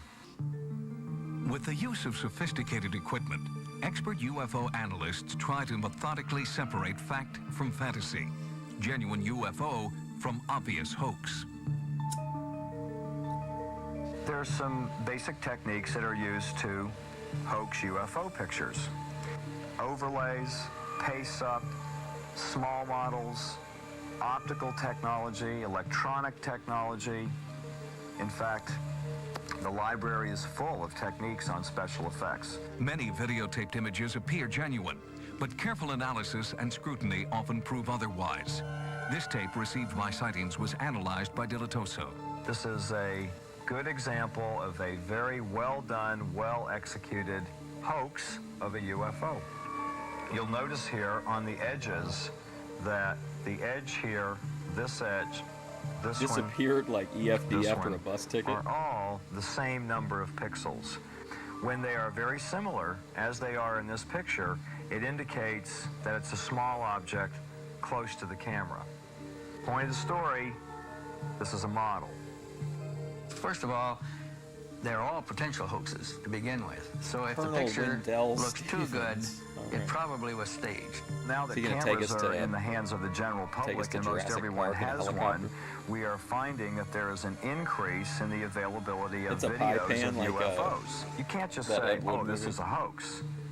As a scientist, it's your obligation to finish the question and the answer. If it is a hoax, how did they do it? When I first got into this, I used to think... No, you know who this guy looks like? He looks like one of the brothers from... Remember the old guy brothers from Trading Places? There was considerable hoaxing. But over the years, I've discovered that there's a whole lot less hoaxing than we assumed, and that the situation is probably reversed. Maybe 20% are deliberate hoaxes perpetrated by somebody for some purpose of his own, and maybe 30% are misperceptions. And the rest seem to be real unknowns to me. We have to thank the people that do hoaxes because they help us understand the other side too, and what purposes there may be in real UFOs coming here. It's a tremendous mystery we're trying to solve. Despite careful analysis and overwhelming evidence, there are some people who refuse to believe in the existence of any space encounters. Case in point, there are still people who are dedicated to proving that Neil Armstrong's moon landing in 1969 was a hoax. Yeah, Staged, Ralph they say, Bellamy, there you go. by Hollywood. Coming up, what sinister alien force is mutilating America's livestock? The sex organs have been removed from the animals, and all without blood. Our exclusive UFO report continues next. UFOs, reports of abduction, and close encounters are not the only potential evidence of alien. I do that though, Daninsky. If you like, for people who watch my movie reviews, I'll go through like little like phases with like themes or people or like genre, stuff like that. So that is true. In visitation, ufologists believe the Nazca lines of Peru and crop circles are also forms of UFO communication. Now, after more than 20 years of study, Cattle mutilation. some experts believe further proof of That was Brian extraterrestrials on Danielson's Earth finisher can be on the found Indies. in the bizarre deaths of cattle.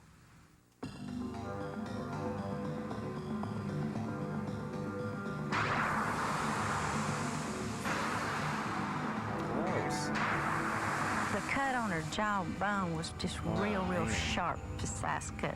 One of Jodie Foster's Large best incision, roles. removing its sex organs, rectum had been cored out, tail cut off. Her milk sac had been cut out on the left side and an oval about the size of a basketball. It's a mystery that remains unexplained after 30 years of investigation. Some claim alien forces are responsible. Others claim cult activity or secret government testing. Cattle mutilation. The most recent outbreak appears to have been in a 3-county area of northeastern Alabama. Over 50 cases of mutilation have been reported in just the past 6 months. Organs appear to have been removed with surgical precision. So far, the farmers in the area have lost more than $40,000 in livestock. With such tremendous losses, I would pose like that chick did in the Abu Ghraib photos where she was like smoking and pointing at the guy. That's how I would have posed with it. Police department in Fife, Alabama has launched an intensive investigation. That's my go-to photo pose. Ted Oliphant is a Fife police officer who has personally investigated more than 30 cattle mutilation cases. We're finding the same thing over and over again. The sex organs have been removed from the animals. The Officer Ted Oliphant III. The jaw has been stripped into oval, clean to the bone. Infinite steamed hams. There you go. Who what a great show! Is responsible for the I watched it ritualistic slaughter of these cattle. Hours at a time. Researchers have little to go on beyond these decomposing carcasses. Yeah, this is. And despite I'm here attempts for to prove that a sinister good force is vibes, at work not this here, nonsense. some experts believe the mutilations that does are look like the result of chupacabra. natural causes. It leads us to think maybe that animal Dr. is Lee mutilated, Ali. but Lee what's Ali. happening is Dr. predators, Lee Ali. vultures are also involved with that process. The indication that the predators are not responsible for these animals being cut on feels is like the kind of like evidence of high heat BTK. at the excision, evidence of high heat in excess of several hundred degrees or more, according to the pathologist who studied the tissue samples. That pathologist is Dr. John wow. Altshuler. He has studied suspect cattle tissue for the last 4 years. The tissue at the incisional areas is very firm and very hard and looks burned. And the microscopic evidence clearly indicates that heat has been applied. Man, this guy has a great voice. He could do like really creepy, like horror movie mad scientist or like mad doctor or like, you know, like a Vincent Price type of guy. And predators, to my knowledge, cannot do that. Peter Lorre. Here we have a photomicrograph taken of the hide from an animal where we've had evidence of burning. The arrow shows Marty a pink Lundy. color to the tissue underneath the lining of the hide. As we move towards the cut area, you notice a definite color change from pink down here to blue up here. This is a very typical change of exposure of tissue to heat. Other unusual evidence has been found at some alleged mutilation sites. A white flaky substance was recovered from one Alabama location. Substance. Officer Oliphant had it analyzed at one Eastern university. Somebody blasted and they determined that it was composed of aluminum, titanium, silicon, and oxygen. Aluminum he is. and He's oxygen so or evil. aluminum Oh my oxide God! is And what's he looks used in like the a stick crook pencil too. that I use if I've cut myself after shaving, and that stops bleeding. Perhaps that has something to do with why the animals don't have blood on them at the excision lines. In more than half of the Alabama cases, farmers report seeing... Can you imagine, like, you get in trouble for shoplifting and you're running away from the cop and you turn the corner and you run into that guy and he gives you, like, a picture-perfect spine buster on the sidewalk? An unmarked helicopter leaving the scene just before or after a cattle Suspect mutilation. cattle They had tissue. a chopper in behind Oh the my God. cattle. What's this guy's Rounded name? up Come in on, show behind me, the barn. goddammit. Or do we already meet him? When it Doug Seegers, Bob's brother. What a character. Oh my God. appeared, it was kind of unordinary. It looked like it's sitting on a box, you know. Whoops. Of course, it was Some kind of processing in something, Libertyville, Albertsville, Alabama. big enough to get a cow in, you know.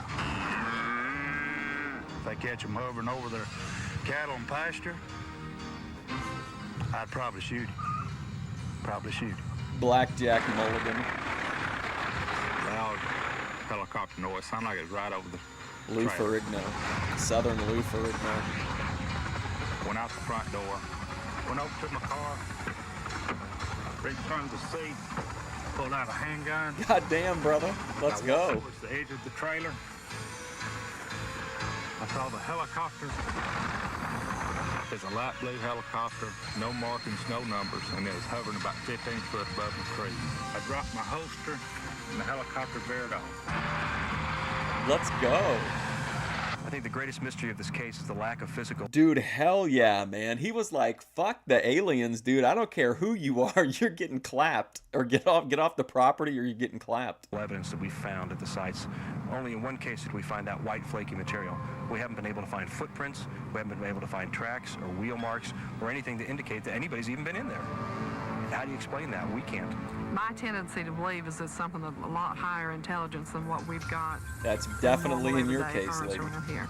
Don't really have any ideas who could be doing it. I like this guy, the Lou Ferrigno with a gun. You could get most of the parts they removed from a slaughterhouse for free. Buff Dahmer. Yes, sir. I run a meat processing plant, and I made a statement that I would donate them jawbone, the blood, their rectum, and whatever, you know, if they just asked me. Excuse me? The blood, their rectum, and whatever, you know, if they just asked me for it, and then they wouldn't have to kill these farmers' cattle like they do. Hey, listen, man, if all y'all aliens just want some cow rectum, well, hell, come on and ask me, brother. Despite the willingness of the ranchers to cooperate with authorities in a larger scale investigation, most government officials are sticking to the predator theory. They do not believe I'm that heading into a high-tension manic lines in the episode, area are Joe. somehow related to the mutilations. They also deny charges that the government is mutilating cattle in order to support new technology, replacing human Northfield, blood with bovine Illinois, blood. are pursuing a method of What about the unmarked recycling helicopters? human remains. Do they point to the existence of a conspiracy? I think the helicopters are doing the same thing we're doing on the ground. I think they're investigating who's doing this. They're trying to find out, too. And because of their behavior, it's obvious that they'd rather have us think that they're doing it than what's actually happening. Whoever or whatever is responsible may never be known. The silent testimony of these mutilation victims has not been able to resolve the mystery. One of the most intriguing aspects of our investigation is what we didn't find. Wow. The moment our sightings team arrived in Fife, the mutilations stopped. Did our presence scare someone or something away? Or was it merely coincidence that our investigation coincided with an end to this bizarre phenomenon? Coming up, can life exist in outer space? A bizarre growth discovered on a satellite brought back from space has scientists baffled. In some cases, it looks somewhat like a slow burn into mania. Yep. It brought back priceless data from outer space. Recently, one NASA satellite was retrieved after being lost in space for 6 years. That satellite brought back something scientists have never seen before, and so far, can't explain. Scientists are puzzled by the unidentified space growth and excited at the prospect of what may be a new life form recovered from the exterior of a satellite. The growth is a very interesting phenomenon. It's not exactly identified yet, but it's still in preliminary stages at this point. The growth appeared on an LDEF, the abbreviation for Long Duration Exposure Facility. Basically, a satellite designed to expose and test materials in outer space. It is a gradient growth that generates from an area in which the covered portion of the LDEF was located at. And as you can see specifically right in this area, you get a very silvery looking area to a very dark brown into a brownish white kind of area. In that area, scientists found microscopic fibers. When they were magnified by a high-powered scanning microscope, mysterious images were that yellow revealed. paint on everything. In some cases, it looks somewhat like either like a fungus or a mold, at least to some of us. Okay, listen. Anybody out there who watches these and thinks I'm exaggerating about the names, this guy's name is Jim's Wiener, okay? Jim's Wiener. What possible debate could be left on this topic? What came back on this satellite appears to be organic. My main researchers ops are believe whoever the growth made is merely Sightings, the result of a battery leak on board the craft. Others point to the fibers as proof that the growth is organic and that strange new life forms may exist in outer space. If you've had a paranormal experience, call the Sightings hotline at 1-900. On this edition of... Okay, so we are done now completely with season 2. I don't know that we watched every episode that I have access to, but we're done with season 2. We're moving now into the third and what I think is the final season. So the episode lengths double. So this is season 3, episode 1, Sally House, which I think we've been to Sally House before, UFO Hotspot, Death Masks, and Black Holes. Sightings. A frightening entity leaves a bloody trail. Sally, stop it. On tape, it's Knock a stunning it off, paranormal Sally. event. She scares the living daylights out of me. Then, from America's UFO hotspot, evidence of an extraterrestrial invasion. We've seen an extraordinary increase in large-scale contact events. And this man's gift is haunted by the faces of death. I bring life to death through my artistic abilities.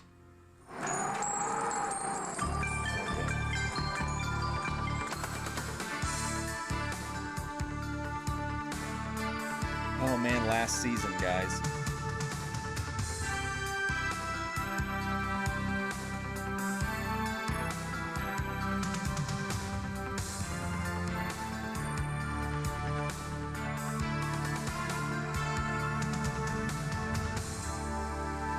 This will be a small test to see how well I'll handle the primetime ending. Welcome to Sightings. I'm Tim White.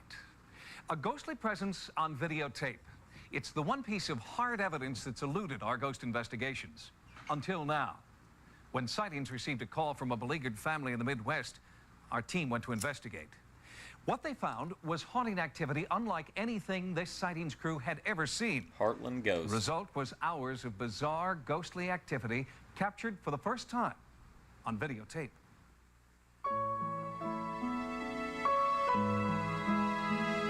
Beautiful music. Wow. It's happening here, somewhere in America's heartland. The family has asked that we not say exactly where they live, but it's a town like any other where people work, raise a family, and are laid to rest. There, however, the similarity ends. We were told at least one soul here is not at rest, and that her spirit is trapped inside this house. Spirit, ghost, entity. It has many names, and many ways of making its presence known. The family here fears ridicule and persecution. They've asked us not to use their real names, so we'll refer to them as Pamela, Jeff, and their infant son, Donnie. The first signs of something out of the ordinary began when the young couple moved into this 128-year-old house in January of 1993. Donnie. At first, the haunting activity was... Unsolved Mysteries would... I don't know for sure that it would, but I know that it would definitely register in YouTube's content ID, whatever. So I wouldn't feel super comfortable with that, but I think there are some other kind of similar shows maybe, or there might be like a Canadian show or a British show that could kind of fill in the gap. Subtle. And only seemed to be occurring in one small bedroom at the top of the stairs. Or as Joe Shabatoni would say, rim the gate. Indefinable feeling that something wasn't quite right. Their usually docile dog started feeling it too. She would whimper and cry anytime she came near that room. They now feel the persistent barking was a warning they did not heed. As these home videos show, after the birth of their son, Donnie, the bedroom was converted into a nursery. It was here that an entity began to show itself. Pictures of newborn Donnie were marred by strange blocks of free-floating light and shadow. Looks like an orca. It happened on roll after roll of film and with 2 different cameras. Even more bizarre was the discovery, when this photo was enlarged, that the crayon on the tablet seems to be held in space by an invisible hand. We tried to recreate this photo with wires, pins, and other tricks.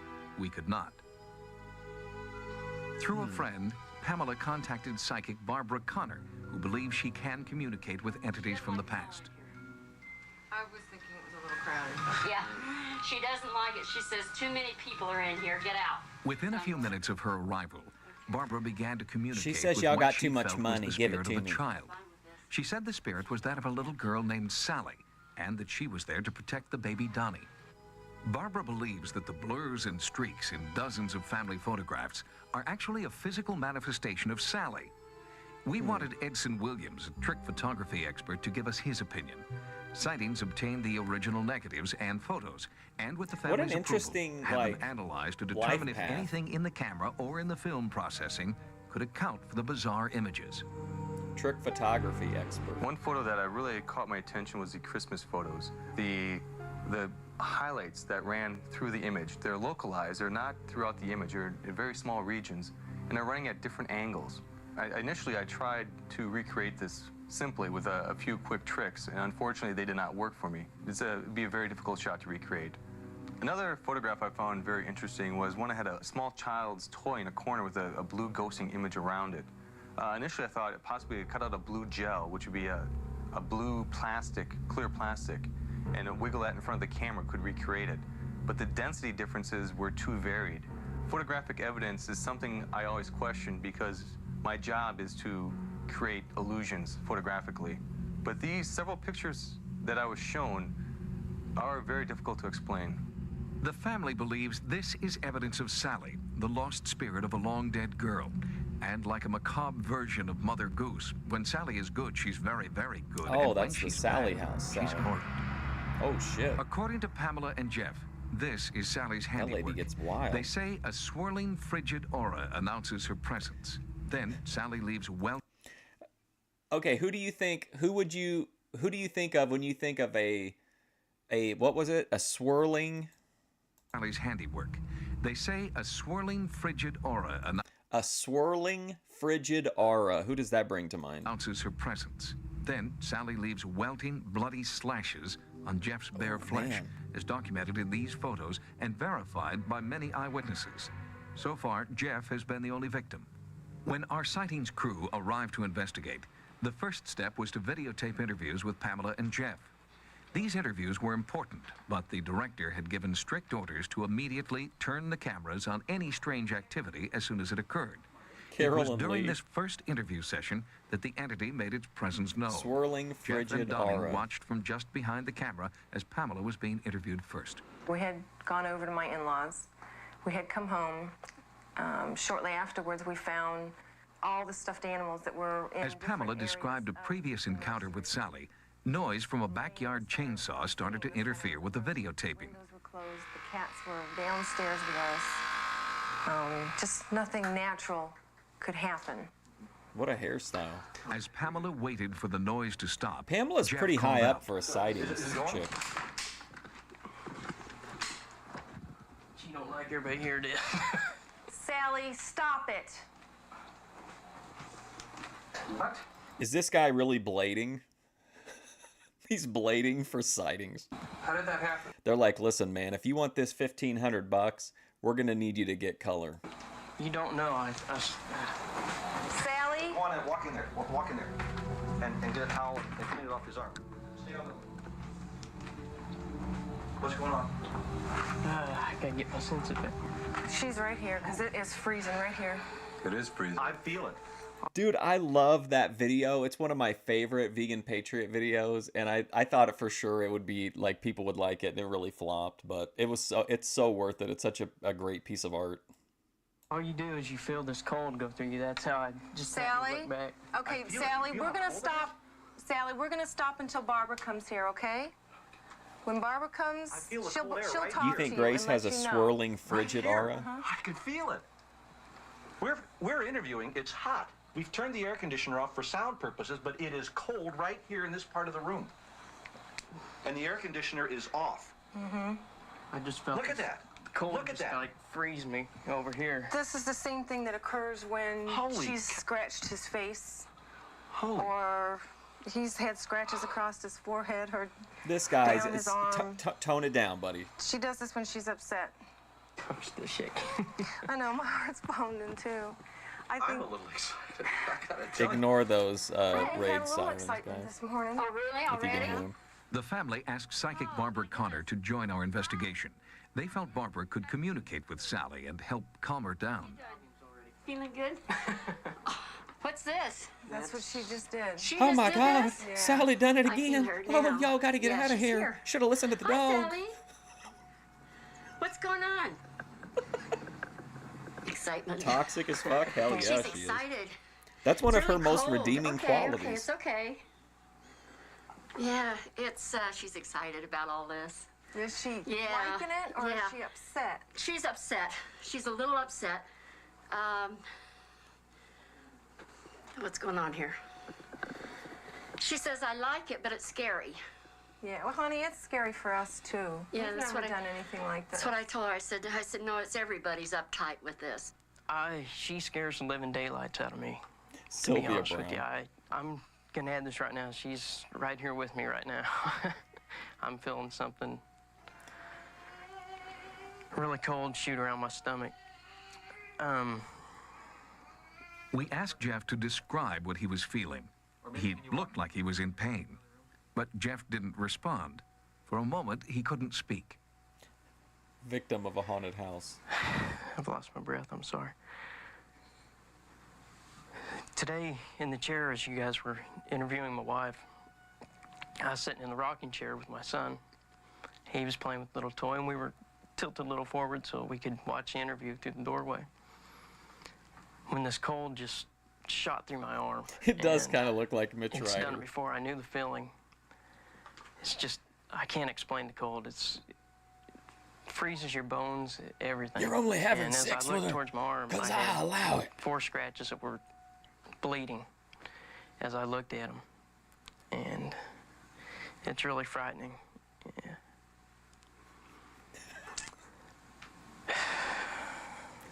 These ghosts need to expect a lawsuit. Can we find out what the total value of the Sally House estate is? She's just went right through my midsection. Oh my God! Look, look. What kind of show is this? I Oh, look, they're forming. can't come up with an explanation why she does this. It's forming right there. She tends to do this to me because I upset her sometimes. And she wants to be noticed, I think, today. This family has asked to remain anonymous. I don't What's blame happening them. inside their house is so bizarre, they don't want to become just another media event. When we return, our investigation continues. Coming up next on Sightings. And this is like the most... They've said they don't want to be just a media event. Coming up next, a family who says they would like to become such an event. profound thing I've ever seen in all parapsychology. This is fact, and you have it on tape.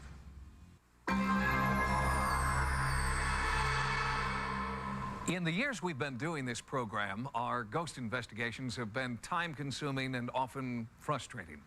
But the current case in the Midwest is clearly different. From day one, the crew is experiencing unexplainable haunting phenomena. And Are we kind of maybe, I'm just going to put this out there, are we maybe jumping the shark a little bit? Is the show leaning in? Like, it always leaned, but like with a wink, you know? Now I feel like maybe we've moved over into like the... And it would fit the pattern, right? Because the Thorpe TV had their shift over to Kick. George had his shift over to Doug Locke. Now Sightings is doing like manufactured drama scenes. they were getting it on tape. Scripted. It's a sensation like the air conditioning on your automobile. If you put your hand up right in front of the vent, you feel the air blowing. Real fresh. But if you move your hand away from the vent, it goes away. Oh. I think she's messing with you. It is swirling. Our Sightings director is Greg Cook. He was excited about the presence of strange cold spots that would come and go without warning or reason. It is so cold right here. Oh, this is electrical charge you're talking about. Did you feel it? Did you feel it? Yeah, it's like a mild electrical shock. Yeah. Right there. Ooh, my God. Can you feel it? Yeah. Oh, Jesus. Electrical shock. Paranormal boy. Right here. That is unbelievable. Paranormal investigator Howard Heim brought in instruments that could measure the cold and magnetic energy everyone in the house was feeling. Howard Heim has documented over 100 reported hauntings throughout the world. Listen, let's just be real. Everything after Jim Sweener has just been a complete letdown. Strangely enough, as soon as he arrived, our video camera began to malfunction. There was breakup, usually a sign that there's been some kind of electrical interference.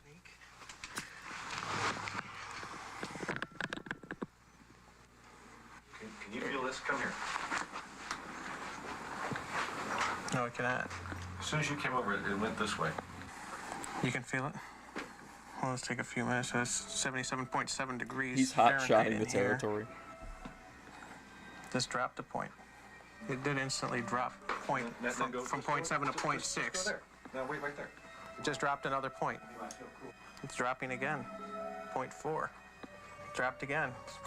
Daninsky, have you watched the Tony Yeoman video where he eats 5 crab cakes and then a bunch of something else? I can't remember what it is.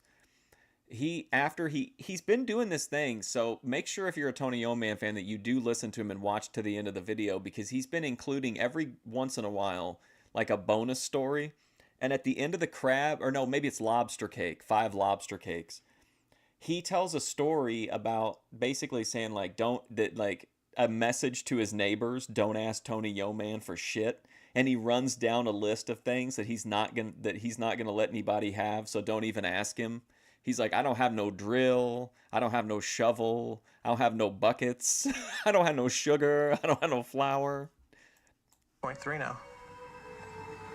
And I gradually dropped a point again. It's now 0.2. It keeps getting cooler in this room. It's like a narrow shaft of cool air. Come on, ATF. It is. And my hand is, I can feel it coming down, but his hand's on top of mine. And if you put yours underneath, you should be able to feel it as well, even though... I actually feel it slightly cooler. Feel that? Yeah. He would not be kind to EFD. I actually feel like a small circumference about 4 inches in diameter coming straight down. And our hands are blocking the airflow. That was interesting. It was almost like a narrow thing hitting the back of my hand. The instruments picked up both an increase in electromagnetism and a measurable decrease in room temperature. But no instrument could... He also did a really good rant about how he didn't understand why they were mixing fake crab with real crab. And then he ran down like a list of like, that's like having a gold ring with a fake diamond. That's like having, such and such with fake such and such. It was a really looping video for Tony. Could explain what happened just a few minutes later in the kitchen. Pamela was showing Barbara a teddy bear that had been inexplicably burned. Later, in the same spot, Sally seemed to be telling Pamela she was the fire starter. My husband found 90s mom jean camel toe. Half fresh, half dead flower singed around the edges. Is it possible that Sally literally, Daninsky, like that's not even like that's funny, but that's literally what would probably happen. We went back to that earlier moment on our raw field tapes. He'd be like talking to his wife. Didn't this guy? He took my lemon thunder. I said, boy. Then next thing you know, EFD's on the news. Not good. The rose was there on the windowsill, but at this point it appeared fully red with undamaged petals. Who could have burned that rose without anyone seeing it or smelling it in this? I just feel like Tony has zero patience for anything at all. I just feel like he's always ready to go off the handle. I think it would be an immediate gun pull on EFD if he touched the lemon thunder. Space of less than 5 minutes. That's incredible. The interior leaves are burnt around the edges with no damage to the overlapping leaves. As if they were individually burned and then assembled. That is bizarre. You can't duplicate this. This cannot be duplicated.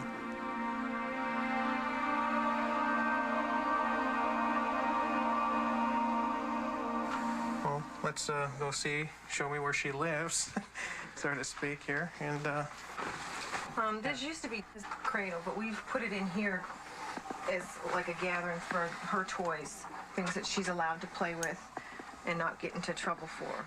I want to watch the Tony Yeoman too, where he has this like huge platter of spaghetti, and it's all like one big solid melted cheese on top of it. Pamela felt that Sally had arrived. Oh man, right here.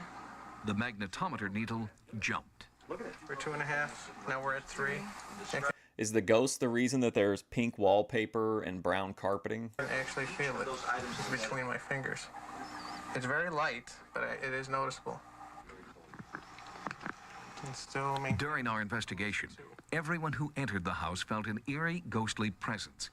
But only Jeff claims to have actually seen a manifestation of Sally. Oh boy. I walked over to the kitchen cabinet. What's going to happen to this guy next? Got out a glass, poured more orange juice. Started to take a drink, and as I turned around, there was a little girl standing not more than 3 foot away from me, just as plain as you are to me now. Just standing there with this. Oh, speaking of Church's Chicken, his new video, it's just a box of, an entire box of Church's Chicken and an entire bag of chips. I'd be down for more Tony Yoman IRL. Plain look on her face, just looking at me like she was curious about me too. And I can't explain the feeling I got. I dropped the glass shattered, and as I dropped the glass, she was gone just as quick as she was there. It was just gone. Wow. Remember how paranoid Tony was out in the real world? Sally never materialized for our low-light intensity viewing equipment, but our normal video camera did pick up perhaps the most stunning paranormal event ever recorded on tape. It came without warning, as our cameras were in the process of recording one final scene. Sally, can you see through it? Is it working? Yeah. To go up. Top. What's happening Very here? slowly, yeah. Same look, one's starting to bleed. There's a whole new. You getting a new one? Oh, look at that. Look at that. Oh, look at that. Oh my God. It actually I knew she was around. It's this nice dark one where it's bleeding. Look at that. Look at that. Standing on down. There it is. Look at it. We trained our cameras on Jeff's torso. This guy won't show his face on camera, but he'll literally show anything else. For 9 minutes, the entire duration of the bizarre event. What first appeared as scratches eventually grew into long, thick, bleeding welts. No one had a logical explanation. I've been scratched, to be honest with you. It just simply appeared. You lifted your shirt, the same scratches were there. Look how happy this guy is. He's like... You put this to your stomach, and all of a sudden blood started to ooze out. And this is like the most profound thing I've ever seen in all parapsychology. I've seen and felt a few things myself, but it could be suggestion. But this is not suggestion at all. This is fact, and you have it on tape. When our crew returned from the Midwest, the excitement in the Sightings offices was palpable. Palpable. Our videotape has become the object of That's a intense fun word, interest palpable. for paranormal investigators, like Kerry Gaynor. We ask him to view the tape, making careful examination in side-by-side views of the before and after frames taken while this bleeding scratch welted up before our camera. When we return, I'll be joined by Field Director Greg Cook and world-renowned parapsychologist Greg Kerry Cook Gaynor coming back, as we continue forcing this his way onto the remarkable show. investigation. Coming up next, historic contact with an entity. And later, from America's UFO hotspot, unprecedented daylight sightings captured on tape. Unprecedented. Joining me now is Sightings Director Greg Cook. Greg supervised the crew on site during You our wouldn't investigation. believe Greg, you've earned your stripes all in the the news Vinny business for a long Slugga time. You've old worked for school 60 Minutes and content, elsewhere. Has man. anything like this ever happened before? Never, Tim. The frightening thing was I've that gone it back happened 4 early in the years. day at 10 o'clock in the morning with all of the movie lights on and all Through the his people through the house. It filmography. wasn't like what you would presume you see when you see a ghost. Oh, and I don't think... Yeah, because okay. So, I don't know if you guys know this or not, but Vinny broke up with his girlfriend, Cassie. Well, she broke up with him. They can still be friends, but they can't see each other they're not going to be like hanging out in person. So anyway, but I found out that she has a channel, and it's mostly like lip sync to like rock music and stuff, but there's also some like rapping and then a little bit of like dramatic, like lip sync dramatic readings. It didn't So Vinny's girlfriend, I wondered like how did they connect or how did they get to, what drew them to each other? And it turns out that they're both content creators. Happened late at night under candlelight and that sort of thing. It was in the confusion of the crew arriving and in daylight hours, and everybody felt it. That was the frightening thing. You actually felt this thing happen. Everybody in the crew did. We saw the rose and we saw the marks on the man's body. There was another incident that you didn't have, the bib? There was a shot that I thought might be interesting if she were to walk in carrying the baby, and the baby at the time was sitting in the high chair. So I said, let's just, move to this area of the room, walk in, and we'll begin. She took off the baby's bib, took 10 steps to the left, and walked back in again and went to put the bib on. It would not attach. The plastic cap beneath the bib had burned. in the 20 seconds it took for her to walk away from the bib. I immediately smelled it and could smell a sense of charcoal and burning, but the plastic had melted, but there was no fire damage to top or bottom of that piece of plastic. And that occurred right while we were there. And it was a sort of a frightening moment. That did occur at night, and I felt a little uneasy about staying there. Well, you're a... You know, the bib got burnt is the equivalent of like Lance Russell saying, "Oh, we don't know how, you know, how Tojo Yamamoto threw that fireball." Skeptical guy. More Memphis couldn't all of this have booking. been faked somehow? No. If we'd gone there and perhaps what you saw was cutting and bleeding, you might question, how did that happen? The fact was that everybody who came, film members, Oh no, I'm other just friends was of theirs, watching her neighbors content. who had been there for the time of the taping, everybody in the room felt the same sensation of cold. I think there's a lot of interpretation there. But I do know. But I have to felt, treat Vinny and like everybody the else in same our that I crew treat felt was anybody definite else. electrical You know what I mean? Energy. It He wouldn't have moved it around any the other room. way. You could follow it around the room. It wasn't something that we just kind of said, well, we thought it was there. It was there. Well, Greg, since you filed this report, Sightings has contacted parapsychologist Kerry Gaynor and asked for his insight. Mr. Gaynor Oh, is boy, best look known at- for look his at this investigations character. of the now famous entity and poltergeist cases. Mr. Gaynor, you've had a Is he a chance still to picture? look Oh, there he at our goes. field videotapes. What do you think?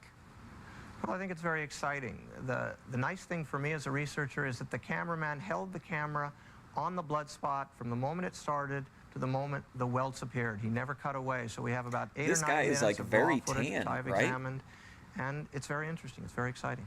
I spent a great deal Am I of time wrong trying to that he's, determine like, which super cases tan? are worth investigating and which are not. And I think this But one he is. missed it What are around some his of the more common eyes. signs Get off of this a goddamn haunting, screen. things that show up here as well as other cases you've looked into? Well, one of the things Like I was he missed it on his intrigued by eyes and, like, were around his the eyebrows. bears that were found in the middle of the room. And they went out of the room and they put the bears back. They came back and one bear was found in the middle of the room. Like poltergeist? That's right. This suggests a very playful kind of experience. Like And we come poltergeist. across this a lot.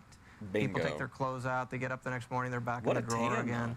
Just playful type phenomena. Fake You think hair, this family fake tan, is at threat, in danger? fake story. Well, I think there are different types of things going on in this house. I wouldn't think there's one explanation. The bears appearing in the middle of the room is a playful type poltergeist experience. But the scratches Oh on my the man's God. stomach and his arm, and according to his testimony, he TL was on a yanked first out of his date. bed. Those are pretty terrifying experiences. And yes, I'm a little concerned about that. We'll continue to look into it. Parapsychologist Kerry Gaynor, thanks for joining His us. hair is even worse And than the I tan will to be me. going back to the Midwest along with Greg Cook and our entire investigative team to see what more we can learn about the Heartland Ghost. We'll bring you our findings as soon as possible. When Sightings continues. At all costs, preserve the social order. That has Yes, always been thank you. the stakes. Those are war stakes, okay? Then, sculpting the faces of death. And Finally, later, a is this voice the of portal reason. to a parallel universe? Oh my God, parallel universes. Oh shit. 90% of all reported UFOs are seen after dark. Far rarer and virtually undocumented are daytime sightings. But now a rash of daylight UFO sightings is being meticulously documented. Perfect in one explanation. of the world's most Daninsky. famous UFO hotspots. Man, in the Gulf Breeze. Florida. Imagine tapping some ass down in Gulf Breeze. Since at least 1947, elements of our government have been absolutely aware that we have non-human, highly advanced intelligence visiting this planet. If the secret is impossible to keep, then we must find a way to adjust to this extraordinary. Oh, also Tony Yeoman read a shout out on the lobster cake episode to someone who lived in Canton, Ohio, but he pronounced it Cantoon, and I thought that was really great. Oddity. Bottom line is, at all costs, preserve the social order. Yes. That has always been the stakes, and of course those are very high stakes. Those are war stakes, okay? We're looking at a war here. Yes. They won't go away. The latest Gulf Breeze sightings are adding an ominous new layer to the UFO story. Sightings has obtained exclusive photographs and videotapes of mysterious craft flying in broad daylight. This new evidence is... Terrifier reviews. Okay, I think I reviewed one of them. Not a Terrifier, but there's like 5 of them, right? There's like two movies, and then there's Terrifier, and then Terrifier 2 and 3. But there's like 2, what is it, All Hallows Eve or something like that. I think I reviewed the first one, and then I never went back and finished, but I can try to focus up. is among the most significant UFO footage I checked out all the Ninja Turtle movies. The photo and video recently. evidence that we've recently seen from Gulf Breeze remember this is guy? far more important than all the previous UFO photo and video evidence Dick combined. the Boozer, as Cornette It would used say. to be just another resort town in southern Florida, but Gulf Breeze has changed. Vacationing families drawn to the area's tropical waters and white sand beaches look aren't at this the only place. visitors in the area. For nearly a decade, the name Gulf Breeze has become synonymous with UFOs. It's been going on almost continuously since 1987. It is not a flash in the pan I'm not sure, situation. Cody Turbo. The clusters of sightings over Gulf Breeze are taking on a new look. Rare daylight events have UFO researchers scrambling for an explanation. We now are going through a series, it seems, of This guy's name, how do you pronounce this? Bland. His first name is Bland. All that is the prompt. It's part of the AI prompt they put in to generate this guy. They put in like bland guy in a, cheap shirt in front of some, weird bathroom cubes. And it kept the name Bland. daylight sightings, and the nighttime sightings have almost Bland completely diminished. 90% of all reported or recorded UFO sightings occur at night. Only 10% are seen during 91, daytime I was hours only, and are rarely captured on tape or film. Along 12 with the years old. increase in daylight sightings has been an increase in the number of eyewitness reports.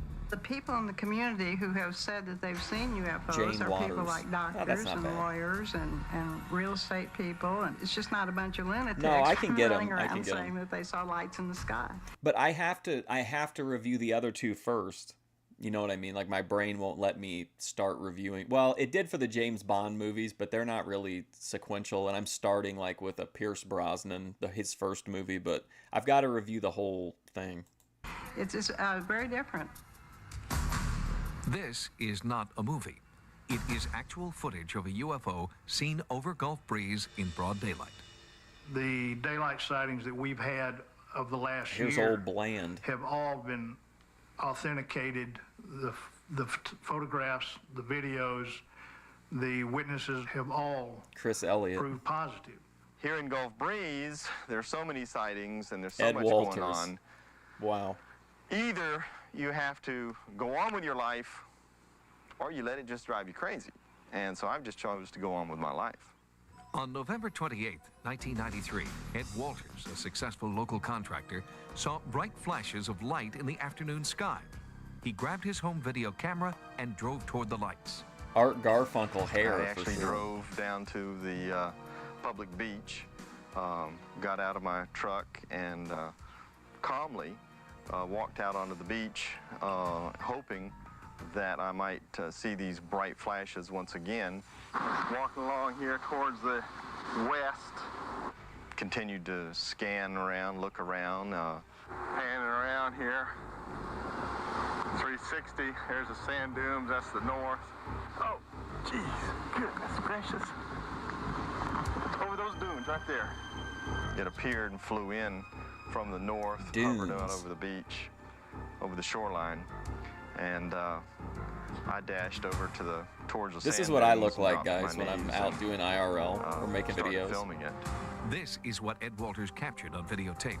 The shaded, disc-shaped object appears to hover overhead, then abruptly disappears. There she is, right there. Oh my God, just hovering right there. Jesus, wouldn't you know it?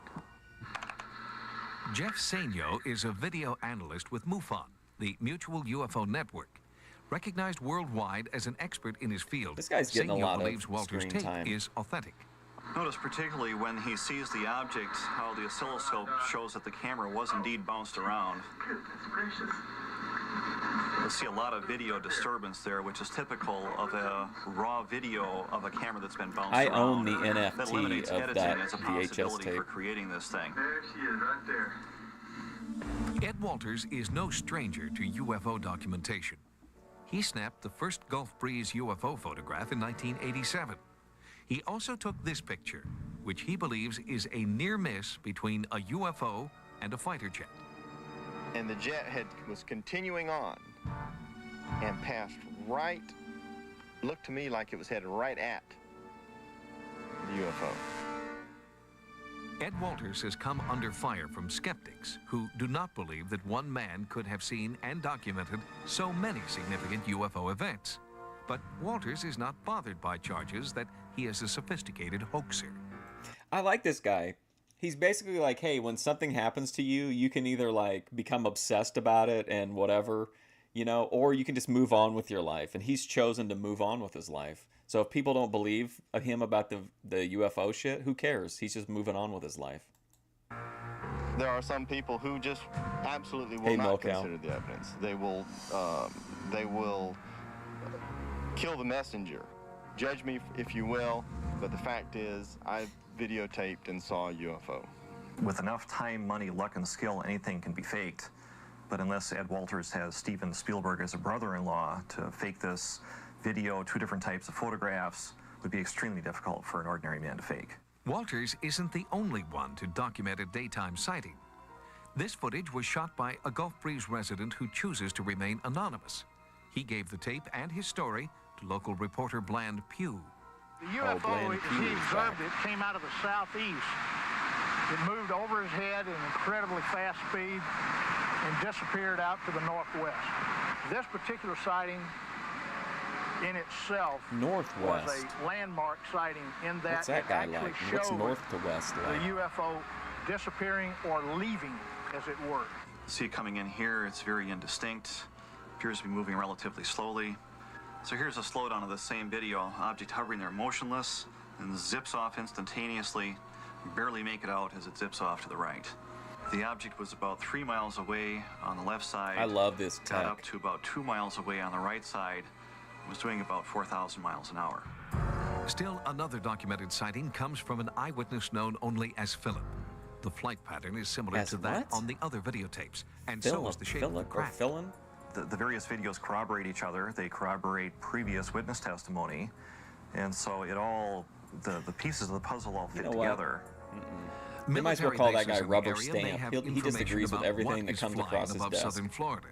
But every attempt to obtain comment from the military is not only denied, it is ignored. It could be that the military is tied into this. I'm not accusing, nor am I saying they are covering up. I'm just saying that they've just kept their mouth shut. I do believe there is a growing pattern Dwight of contact, which suggests that we are getting closer to actually meeting the neighbors. I like his Gulf Breeze energy, is though. part of that pattern. We will be back with more Chilling. sightings in just a moment. Next on Sightings. The recomposer. No, this is going to be good. And it's not a bad time. He looks like Shawn, like late stage Shawn Michaels. It comes right from my soul. Forensic scientists go to great lengths to try and identify the skeletal remains of anonymous victims in our nation's morgues. One technique involves taking an unidentified skull and building a face on top of it with clay. The clay is applied according to scientific measurements based on anatomy. But one of the most successful forensic sculptors doesn't rely on science alone. Nobody should be dead without a name. I mean, that to me is a disgrace to a society that does nothing about getting these people. He does. He looks like late stage Shawn Michaels. These are the faces of death, brought to life by sculptor Frank Bender. I bring life to death through my artistic abilities. The artist takes anonymous, numbered remains and gives them a human face. But Bender says he does more than recreate flesh. He tries to capture their souls so they can reach out to a long-lost loved one. Huh? It was almost like a spiritual thing. When you looked at her, Freedina Carter. The face just I watched appeared. Coach Carter not too long ago. He What a great starts with movie. a nameless, faceless skull. In his mind's eye, a picture starts to form. Using an artist's intuition, a detective's hunt. Coach Carter is such an interesting movie because there's like no... Like normally in a movie like that, it like takes a long time to like get your team motivated and get them together. But no, they immediately go for like an undefeated season. Like there's so little conflict in that movie. And what little conflict there is resolved, like, it's low stakes and resolved immediately. And some... But then the ending is like, you know, a nice, like, cherry on top. Say, a psychic gift, Bender creates a person out of clay and paint. He calls himself the recomposer of the decomposed. And that's not a bad title, really. Halbert Fillinger. He does recompose people. Frank Bender has given Sightings a rare opportunity to observe him at work in his studio. He's trying to help police identify the killer of a 5-year-old boy found dead near a vacant lot in Philadelphia. The key to this investigation is actually finding out who the child is. And this is where Frank comes in. Frank Bender's bizarre forensic career began in a morgue in 1976. He was a struggling artist looking to study anatomy. In a moment that changed his life forever, Bender was strangely drawn to one badly decomposed Jane Doe. Oh We really boy, didn't have where's any this idea what she going? looked like, and we didn't have a very good clue into who she really was. We got a I had said necrophiliac. to the technician, The heart. I know what she looks like. With instinct and intuition as his only guides, Bender attempted to discover the woman from just her bare bones. Lena It Dunham? comes right from my soul, right from my heart. It's Hey, not, Laughing to Cedar. me, just an identification thing. Not just eyes, nose, and mouth, but a personality. Hey, Dutch. His bust was photographed and circulated. Within 6 months, the victim was identified. There are forensic sculptors working for police departments around the country, but their extensive knowledge of anatomy and the mechanics of physiology lack what Bender brings to the same work, a real sense of who the person was. How weird. It was a bittersweet success. Oh my God, Bender what was a haunted by guy. the faces of his victims. His own personal art began to change. He calls it his nightmare art. My nightmare art. It's actually more of a torturous process doing this art. It's like the garbage coming out of the experiences of working with these forensic cases. Wow. After Bender's initial success, skeptical officials in Philadelphia started to What a sit up and take statement. notice. His success rate in identifying victims eventually reached 85%. Interpol and the FBI asked for his help. In one case, he was asked to age John List, a man who had killed his entire family and had been on the run for 23 years. In a sense, I sort of become the fugitive, feeling what he felt and trying to imagine what it would be like living this lifestyle that he lived. Bender's bust of an aging John List was broadcast nationwide. List was captured 11 days later. Oh my God. Bender believes that finding the soul within his subjects is the key to his unprecedented success. And in 1990, one soul called out to him more clearly than the rest. Rosella Atkinson had disappeared without a trace. No one found her for 3 years. It's like you're living on the edge, wondering, you know, where is she? Or if something happened to her. And once you find out something happened to her, you're walking around and you're still looking like you don't believe it. At the same time, Bender was transforming the unidentified skull of a teenage murder victim. I feel that I could feel some of the This feelings is just that so weird were to going me. through her during her life. Like, I don't when I was vibe working with on this. her, I actually felt trapped. In a sense, I guess, like looked up myself and said, she's gotta like want a better life than this. Bender felt a hopefulness within the 18-year-old and instinctively sculpted her face pointing upwards. This was the face Rosella's mother saw at a museum exhibit. We went in there and we looked. And we looked and it became, I don't know, her face, all of a sudden I just seen her in it. And I realized it was her. The pose Frank Bender chose was remarkably similar to the pose Rosella struck in her last family portrait. This was how Rosella's mother learned she'd been murdered. I had a picture of almost the same pose he gave her. It would have to be something spiritual to do that. I mean, people can't just come up with something like that. You got to be gifted. I mean, spiritually gifted. Thank you so much. Oh my God. Thank you so much. You're welcome. Continue doing your work. I will. I felt really good. I felt like my work had served a purpose. She now had a name and could be buried with dignity.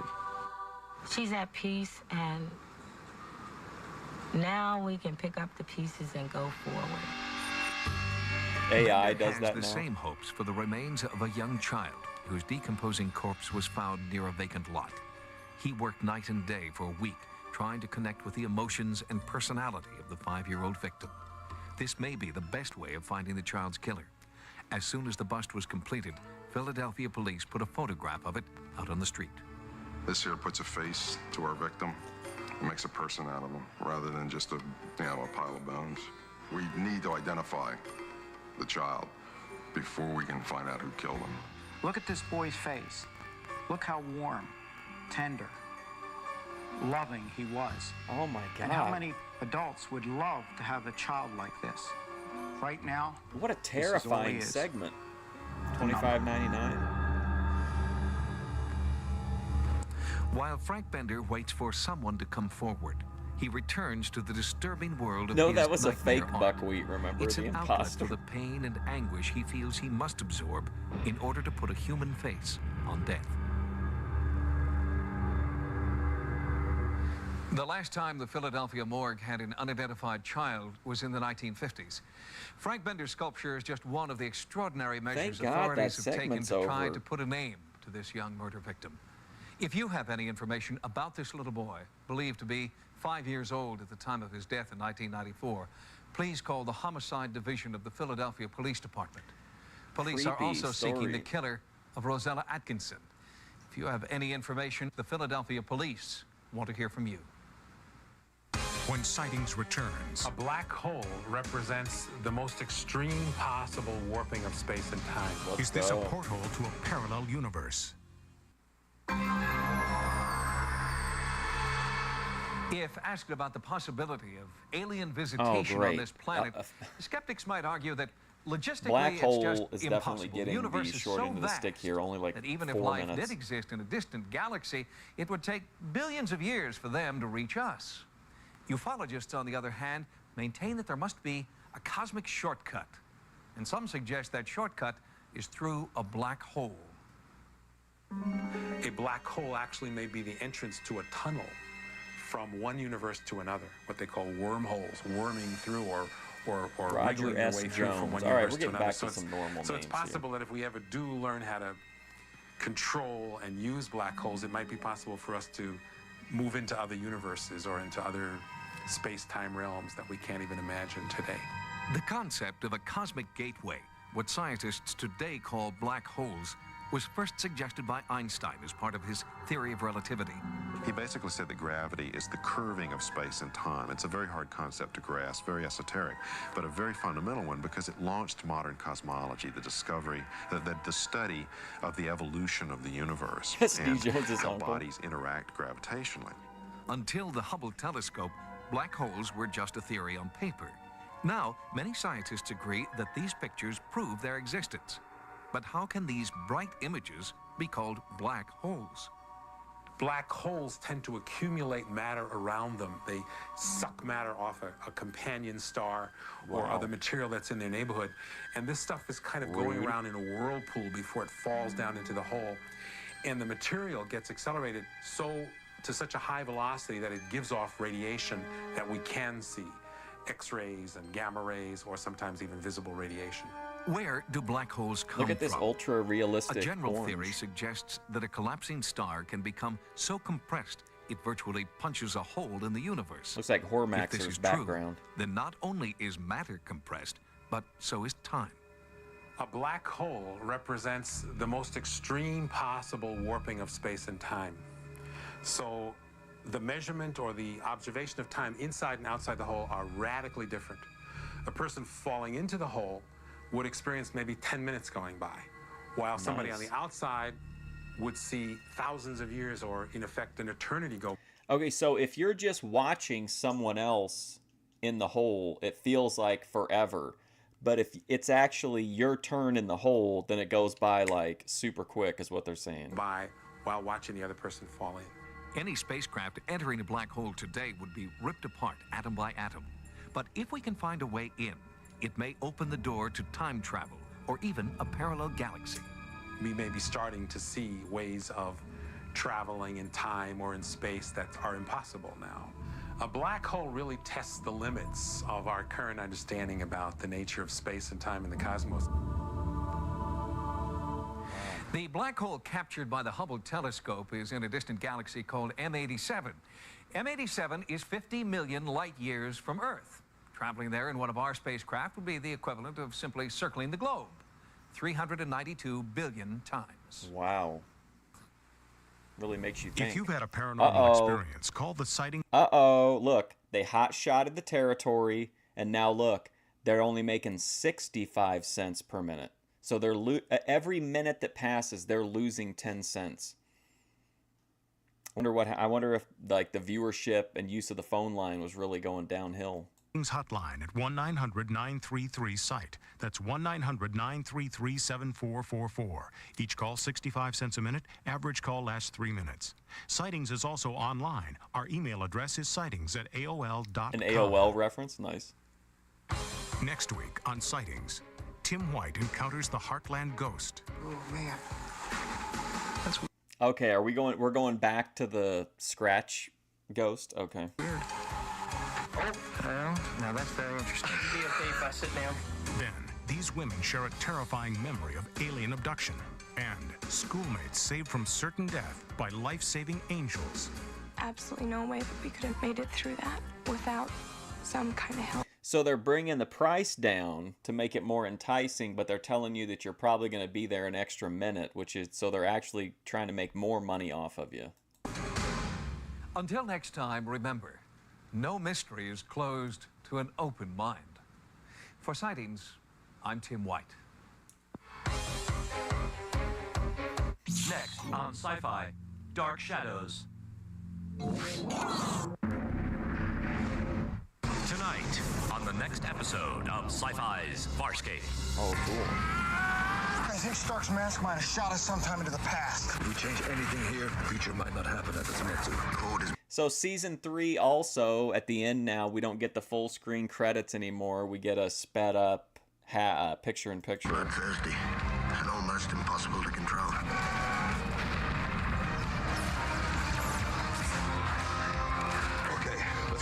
No legs are closed to an open mind. Continues. Sci-Fi's Farscape. Tonight at 8. Only on Sci-Fi.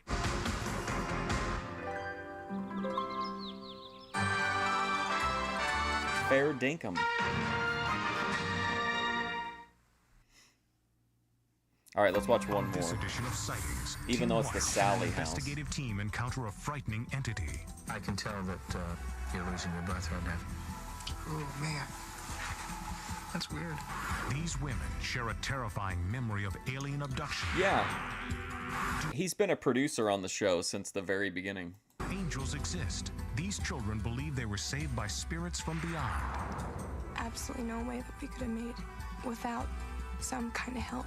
And in Colorado, a deadly mystery I wonder continues. if her dad is a PhD biblical scholar.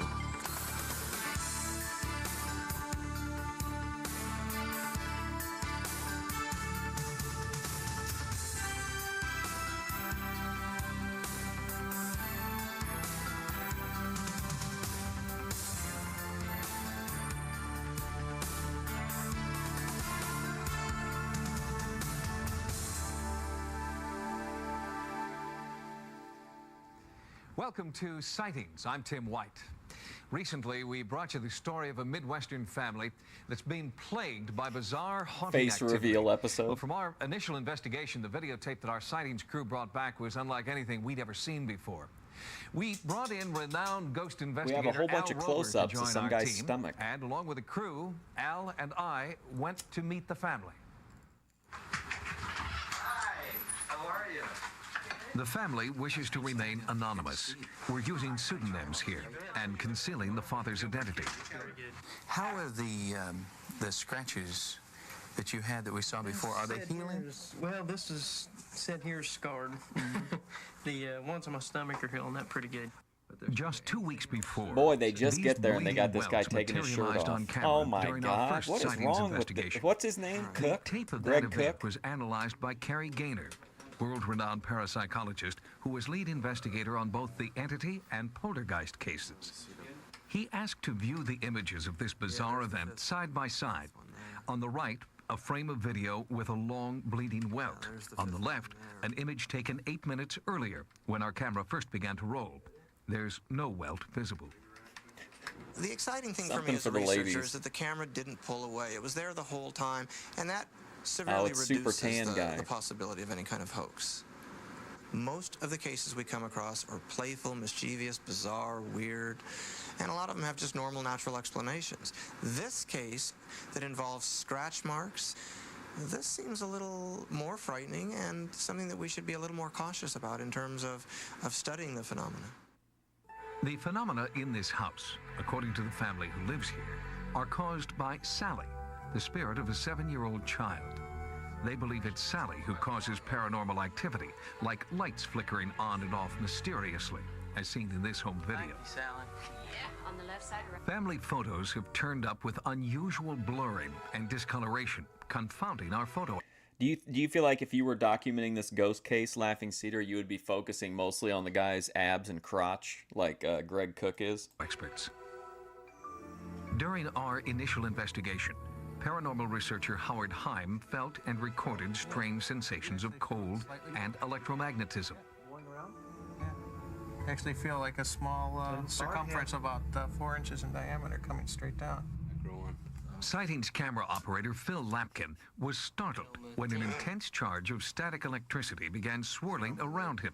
The darkest Our audio family equipment on was YouTube. able to record a snapping sound In the House along of the floor Horrors. and around his legs. Oh boy, On here our we return go. to the house, we asked ghost investigator Al Rober to gather Rober. additional hard data at the site. His equipment can monitor electromagnetic energy and minute temperature Crotch watcher, of fluctuations. course. He photographed and examined George items that were Costanza brought supposedly in. touched and, in some cases, burned by the entity. There's a chemical that's built on this. Tim? Yeah. I would assume from that, Greg, that you are feeling, well, something. Air conditioner's off. I feel it blowing right through here. Do you? Stand over here and see if you feel being I'm going to blown. move over here and see if I can feel the same thing, though.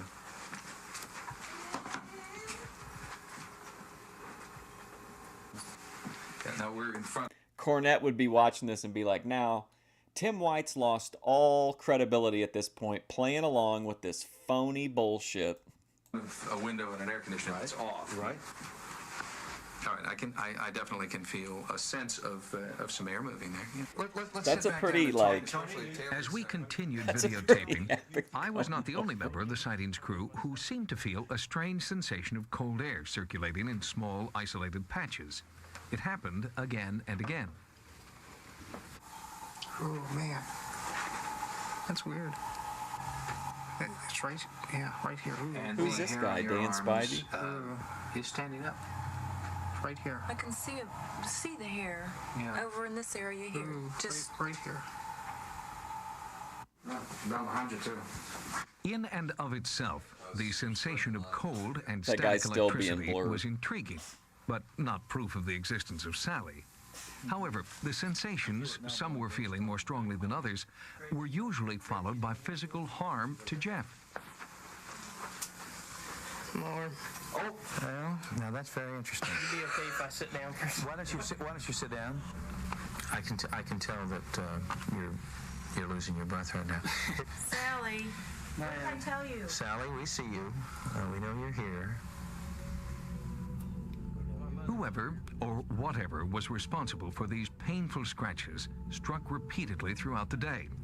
At one point, Oh new boy, welts more of began to this. form on Jeff's stomach. Then, I was shocked to see mysterious welts forming on his forehead. Oh boy. This whole Forehead spirit thing docs. scares me, and it just, some of the things she's done, she's lit fires, and I think, well, if she wants to hurt me, why couldn't she just light me on fire or whatever she does What did to some of the Hollywood other star things around Corey here? Haim But, do yeah, to this is deserve as far as this? she goes. Al, are you saying that virtually everything that you've seen here today could be explained through psychokinesis or some sort of projection? Yeah, that's exactly what I'm saying. understanding his feelings here and his intense fear. He's very frightened and uncomfortable being thrust into this environment. That's not to say that there isn't a He's little telling girl him this ghost house walking used to around, belong to because John in Boyd. cases when you do have a poltergeist, they seem to draw off the same energies. What would your advice be to the couple living here? Yeah, what's it gonna do? One of the things Is the ghost gonna like kill them you? would be to try to document some more of this. Another thing that I would do, I would certainly recommend them to get rid of the toys go in the about your corner day. and get rid of any encouragement that is now going on for this little girl ghost. Whether the source of this bizarre activity lies within Jeff or in an outside entity who craves attention, the result is still unexplainable. What type of energy could create the frightening, diverse phenomena occurring here? Being on site, observing the ghostly activity as it happens, has been a disturbing experience. It's clear that this case merits continued investigation. And whatever comes of it, we will try and pursue it as openly and honestly as we can here on Sightings, and we will share it with you. We'll be back with more Sightings in a moment.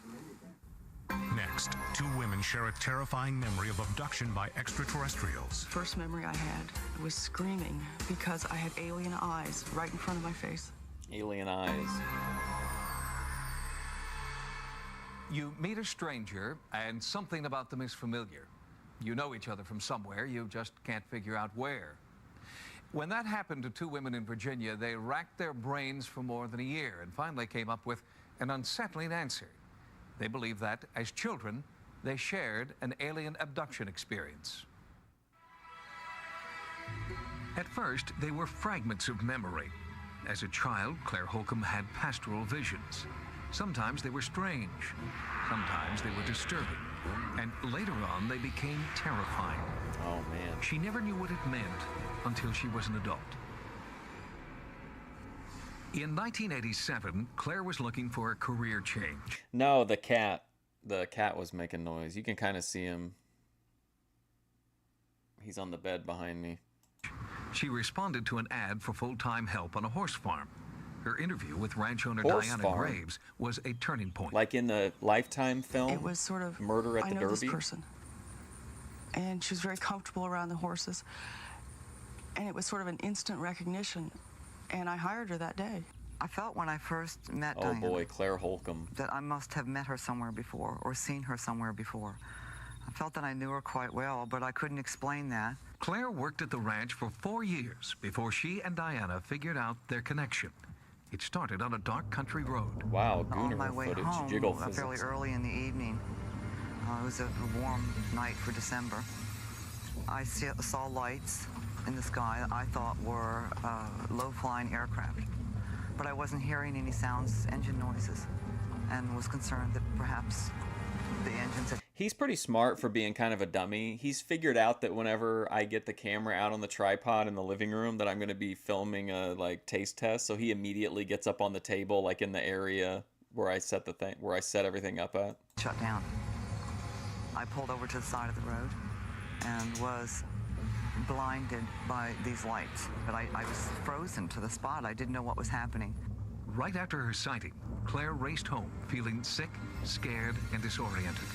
I think both of us thought she was going crazy. Too much stress that, you know, maybe she'd had a blackout. We couldn't explain the missing time. We didn't know what it was at the time. The first thing that I noticed from that first experience was that my contact lenses appeared to be missing from my eyes. Garfield. And He's I certainly big had like them in Garfield. when I was driving. Diana encouraged Claire He's gotta to go on a try and put the diet for bizarre real. events behind her. But days later, Claire had another bizarre encounter. She was reporting to me that she seemed to have seen some strange things. She had memories of this weird hand that she drew. Yes, Cicero. And for some reason, I knew we needed help. I knew I could no longer handle it. They got that help through the Fund for UFO Research, an organization that investigates extraterrestrial events and tries to separate fact from fantasy. They felt Claire was exhibiting signs of a classic abduction. And many of the things she said, while not completely unique, were disturbing things that I had read about before, and I had no reason to think that she was making the thing up or that it was being fabricated in any way. It was startling to us that anybody could possibly have experienced these things, and we've never heard about it. The abduction syndrome is essentially this pattern that you do get from collecting data from a large number of people, and it has all of these common features. The fundamental one being missing time. Then there are others, the markings, the very strange medical problems that they often develop. Along with Claire's health problems, Diana noticed that her employee was also seeing some health benefits. Claire's eyesight dramatically improved after her first abduction. I think his prison name was Connor, was his prison name. And then whenever he was liberated from prison, then he became Cicero. Strangely, Diana's health started following the same course. My eyes had improved dramatically, and I could think of no other rational explanation why my eyesight was also improving, unless I too was being abducted. Diana wanted to know more and chose hypnotherapy as a way to retrieve her abduction memories. Her first session was traumatic. And sure enough, the first memory I had was screaming because I had alien eyes right in front of my face, and I couldn't get away from them. What are they doing to you? What are they doing to you? Doing something to my head. You're okay. The way the events occur, I'm very convinced that she has experienced something, and what seems to be happening seems to be really, truly happening to her. She has the marks on her body. Under hypnosis, Claire was also recalling vivid memories of torture, experimentation, and forced reproduction. Forced reproduction. We've had some severe ice storms. TOS friendly. As is often the case, I was abducted from my bedroom. I had a nightgown on with no shoes. Naturally, I didn't sleep in my shoes. And when I was brought back, they made a mistake, which they sometimes do. And instead of putting me back in the house, they left me outside. When I thought I was going to die, the aliens came back, picked me up, and put me back in the house, in my bedroom. But the next morning, all the skin on the bottom of my feet had been burned off from sticking to the ice. My conscious memory abductions are very fragmentary. I'll have a little bit of a memory of actually seeing a gray standing beside my bed at night, or being poked in the back. I'll have a memory of seeing either a blue or an orange light fill my room. The women could not escape the relentless fear that accompanied their abduction experiences. They sought help from world-renowned abduction expert Bud Hopkins. They were extremely impressive, articulate, obviously filled with a lot of emotion about their experiences. There was a lot of anger, a lot of fear, and I was just extremely impressed with them. While discussing and comparing their separate abduction memories, Claire and Diana made a dramatic discovery. We were both in a large room, and scenes were being projected, very disturbing scenes of devastation. We were told to watch it and to learn from it and to understand that these things were happening. We were, in fact, holding each other's hand. Well, the issue of shared abductions is something we should sort out here. Many, many, many people are abducted with other abductees. The women probed deeper into their past. The women probed deeper into their past. Okay, look at this. I don't know if you can see this. This is his mugshot when he was in prison. Like prisoner whatever, C78 whatever, Connor. Poor little guy. Claire recalled a childhood abduction memory that she had shared with a little girl visiting from England. When I was about 12 years old and had been on a picnic with some friends from school, I moved off by myself to sit on a bench.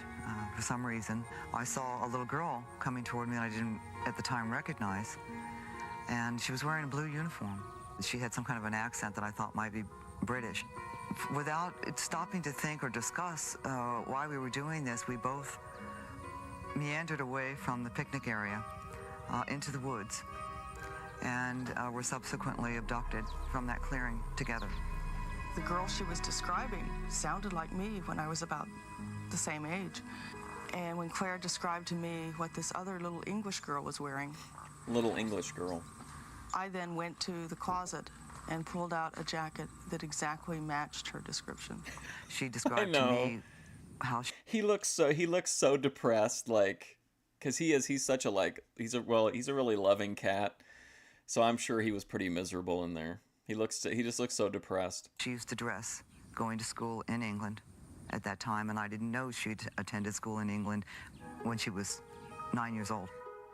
I was that other child. We found a pattern that they had been abducted since childhood, separately, brought together, and made to interact as if the aliens were interested in human relationships and human friendships.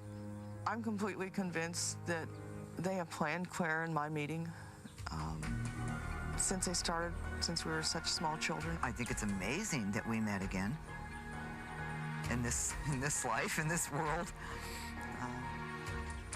Although I can't explain it. Her coming to this farm 5 years ago was a coincidence. They arranged it, they planned it. I don't know why they planned it. Yeah, he knows I'm glad we met. But I actually say it all the time because on his little prisoner manifest, it says Connor, love bug. Like they give him each a personality type, and like his personality type was love bug. So whenever he starts to act up, I'll like remind him. I'll be that, like, you know, I can't have false advertising. That they planned it.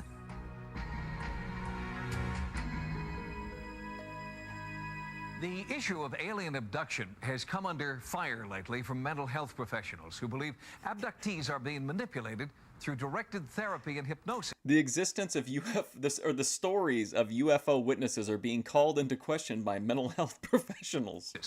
But the number of people who claim an abduction experience is growing, and they're not all going to the same therapists. National statistics indicate that as many as 2 million Americans may have had experiences consistent with an alien abduction. Coming up next, documenting a rare encounter with UFOs. And later, angels rescue children from the clutches of a madman. I saw that painting so many times as a kid. The most recent Roper... It's of like an angel overseeing these two girls as they like walk across this rickety bridge. That painting was everywhere when I was a kid. Poll suggests that a staggering 96% of all Americans have heard or read about the existence of UFOs. And as our awareness grows, so do reported sightings. Many viewers have written to ask what they should do in the event of a UFO sighting. For the answer, we went right to the experts. The number of UFO sightings has grown dramatically in the past 50 years, and so has the number of people actively searching the skies. Every night, thousands of people turn their attention to the heavens, hoping for a glimpse of what... Let us know what you think about these UFOs. 1-900. I keep thinking of the savvy guy. Let me know in the comments, but let me know on my 900 number. Might be a UFO. Unfortunately, most of these sightings are just wishful thinking. We can explain and have explained, not Willie Pitts. Explaining away, but explain. I like this guy, dude. He's cool. A good 70, 75%, maybe even. He looks like after you've smarted off to like the desk clerk at a hotel, then like she steps aside and they bring out like the boss. That's this guy. An 80%. Bill Pitts heads a consortium of former military personnel A consortium? who evaluate UFO sightings. The group, the new Project Blue Book, takes its name from the famed government UFO study, but there the similarity ends. The purpose of Project Blue Book is to reevaluate the classic cases, which we've been doing. Project Blue Balls. And also to even look at new cases as they come along that really come to our attention and we get excited over, and we have had several of those. Would you know what to do if you saw a UFO? The new Project Blue Book offers these guidelines for documenting your sighting. Watch closely the object you're observing and try to remember as much as you can about that object. Check to see if there are any noises that seem to be emanating from the particular object. Write it down as soon as you can, and remembering what it looked like to you initially, any changes made during the... I'm sure they do have a dossier. Observation. See also if it seems Oh, to look be at these sunglasses. going along at a straight trajectory, if it's zigzagging or any type of emotion up or down, sideways or otherwise, try to pinpoint the time as closely as possible while you're observing the object or light source. If you have a camera or camcorder available, take as many shots as possible and footage. This guy also seems like someone who would argue with you about whether or not you were allowed to film in public. You know what I mean? I think he would really take a hard-nosed approach to it. Like, he'd really shake down an auditor, I think. As possible of the object. Being careful with a camcorder or camera, if it's a motion picture camera especially, don't pan the object so fast that you're losing the object. Ruby. You should notify your local police department or your sheriff's department, and if they don't have any record of somebody else making a sighting report to them, then check with your FAA control tower operators for someone else to turn it into, or send it to us at Project Blue Book. Why is the new Project Blue Book so interested in evaluating new sightings? I think that guy's got 2 keyboards. It would be a wonderful thing to find something extraterrestrial visiting our shores and meeting with us. I don't know it'll ever happen. Why did that sound weird? If ever, for that matter. Maybe we have to go there this is fucked to meet up. them on their ground. What's going on? And here's one more tip from the new Project Blue Book. If you sight what you believe to be a UFO and you have a video camera at the ready, remember that most camcorders have a built-in microphone. So while you're videotaping, record a running description of events as you see them. After the event, interview any other witnesses and, if possible, get their full names and addresses. When sightings continues, schoolmates are rescued from the brink of death. Can I get your name and address? By otherworldly forces. She had been sent to help me. She was my guardian angel. Then a bizarre mystery continues. Oh and no. Later, new evidence that mythological creatures are real. It was a parent's worst nightmare. In 1987, accountability. It was a woman's worst nightmare. A madman in Cokeville, Wyoming took children hostage, then detonated a bomb in an elementary school classroom. Miraculously, none of the children died. Since then, books and movies have recounted the amazing story of the Cokeville bomb and speculated about why the children were spared. But now, for the first time, the children themselves speak out about how they believe they were saved. Their stories have a common thread: the presence of angels. No, he didn't, Joe. Cokeville, Wyoming. I've stayed up pretty late waiting. They say he made a like video, no place though. on Earth, and that was Birthday never video. more true than on the day local children Another happy believed birthday. angels came to school.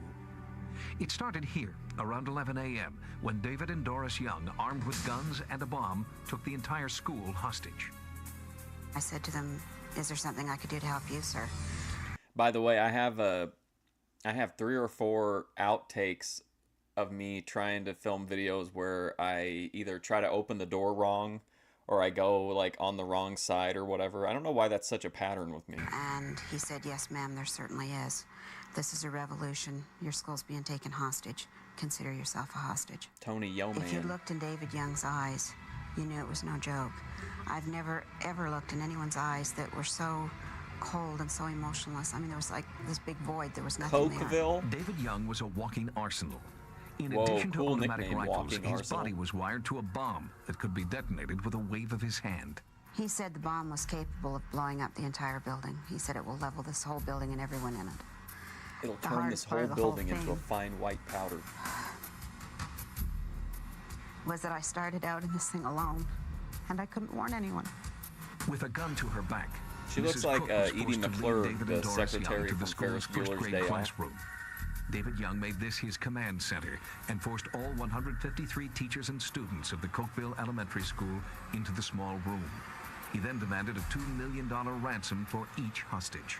Wow, He said, $2 million "This is a apiece. revolution. I'm holding you hostage."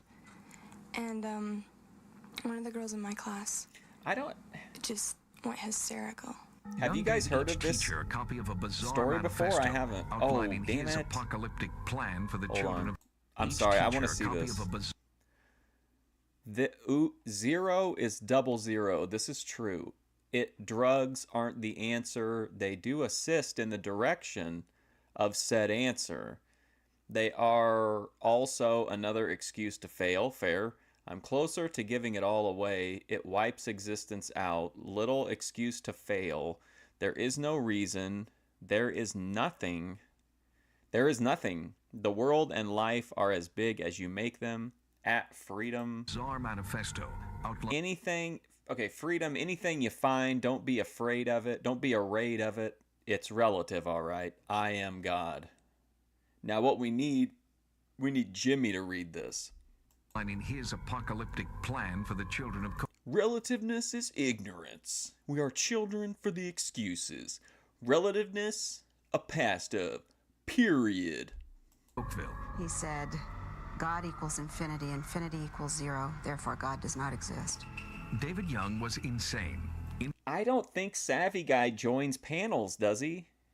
And he said he's made a couple of videos saying that in 2025 he wasn't gonna argue with anybody, or he was tired of dealing with people. Incoherent and unreasonable. He would though for money for sure. With a hair trigger. The ultimate plan was he was going to, after he got the money, blow the building, the children, the adults, himself and his wife, everything. He was going to blow it all up and take us to this place that he referred to as the Brave New World. While the local police, sheriffs, and the FBI were outside, inside the sense of panic was escalating. We had children sick to their stomach, crying, you know, and asking their teachers, why can't we go home? I want to go home. We should watch a documentary more on this. Agitated. He taped off an area in the middle of the room where only he and Doris could sit. If anyone else stepped inside his square, he said he would detonate the bomb. Huh? Strangely, with the Youngs inside the square, the children felt safer. Oh yeah, Hormaxer could join his panel. Yeah. Feeling just touched everybody. It was just a feeling just. Actually, honestly, that would kind of be content, because I think it would be interesting to see how Savvy Guy's crowd would respond to Hormaxer. To be relaxed and not to worry that you'll make it through it. Cokeville. I guess you could explain it as peace. Bethadone would advocate for this fellow. Always. Bethadone would nothing could happen to for us. Anybody. The peace was fleeting. Without warning, the bomb went off. The room was almost instantaneous. Cokeville. Black. And we had teachers over there that were grabbing kids, trying to get them out through the classroom windows. This lady grabbed Wait till my the hand, podcast. It's going to be amazing. and she pushed me out the window. And I don't know if I would have made it out, because I was too afraid to move.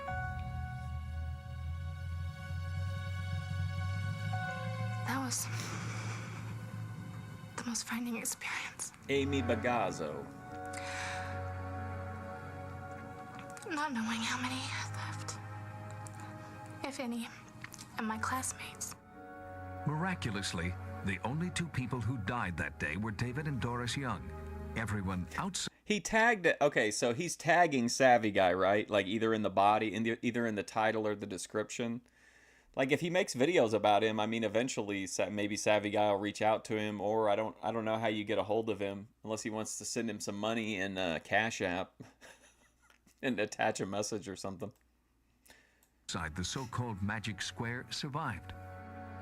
And I heard. Or he might be. Hormaxer might be on Discord. We're all here. We all counted. We're all here, and that's when everybody in the town just started yelling. You know, that everybody was there, and it was a great moment. Even though we were sad, kids were burned, kids were hurt. She was great on the We were Wonder happy we Years were all for alive. sure. And I could see my youngest daughter, Katie, sitting on the ground. This sounds I like went it's to the her end and I credits embraced music in an her, Italian horror movie. And she, at that point, stood and told me, "Mommy, the angels saved us." In the chaos and everything that was happening, I think that maybe I didn't take her literally. Katie wasn't the only child who talked about he doesn't angels use in the Discord. classroom. As the town struggled to recover from their shared trauma, Savvy other Guy's on children began Twitter, quietly I'm pretty admitting sure. that they'd been helped by angels too. I just kind of looked up, and I don't saw know this where woman, else. and she told me that to listen to my brother and everything would be okay. And I looked up again, and she wasn't there anymore. And then my brother came over, and he told me to stay by the window, and everything would be okay. And he walked back across the room, and that's when the bomb went off. A few weeks later, Katie saw the face of her angel again. She gazed out at Katie from her mother's locket. My mother had passed away when I was 15 and a half years old. And I had very few pictures of her. As soon as I opened the locket, she became so excited, and she looked at this woman in this locket and said, "That's who she is. That's the woman that helped me." She described this woman down to her hair, where she was standing in the room, everything about this woman, as if she had known her all her life. The woman in the locket was Katie's maternal grandmother, whom the child had never seen. She'd been dead for more than 13 years. When I saw the photo, they told me that she died, and I came to realization that she had been sent to help me, and that she was my Savvy's on fire lately, In the man. days that followed, trauma counselors heard from many children who had seen He's their way own up there guardian right now angel, for me on but like not every current parent believed what their YouTubers. children were telling them. I did not want my own son, flesh and blood, going around saying that he saw an angel. Ron Hartley had 4 children inside Cokeville Elementary when the bomb went off, but he was also the police detective in charge of the investigation. When his own son, Nathan, insisted that he had seen an angel, Hartley tried to be a cop first and a dad second. I just interviewed and interrogated my son. He said that he was sitting there, and all of a sudden these angels came down through the ceiling, and one of them came up to him and just basically said, "Nathan, I'm your great-grandmother. No time for savvy and what guy David or and his views. Doris No are time. doing is wrong." And that the bomb's going to go off. And I says, "What was her name, Nathan?" We're And talking he says, about "I think it was Grandma Meister." Poor Maxer and Savvy guy Well, during the I thought I Cokeville had bombing story. something there because I could use to straighten him out, because his grandmother Meister was still alive. So I resorted back to another cop technique, which is bring out the mug shots.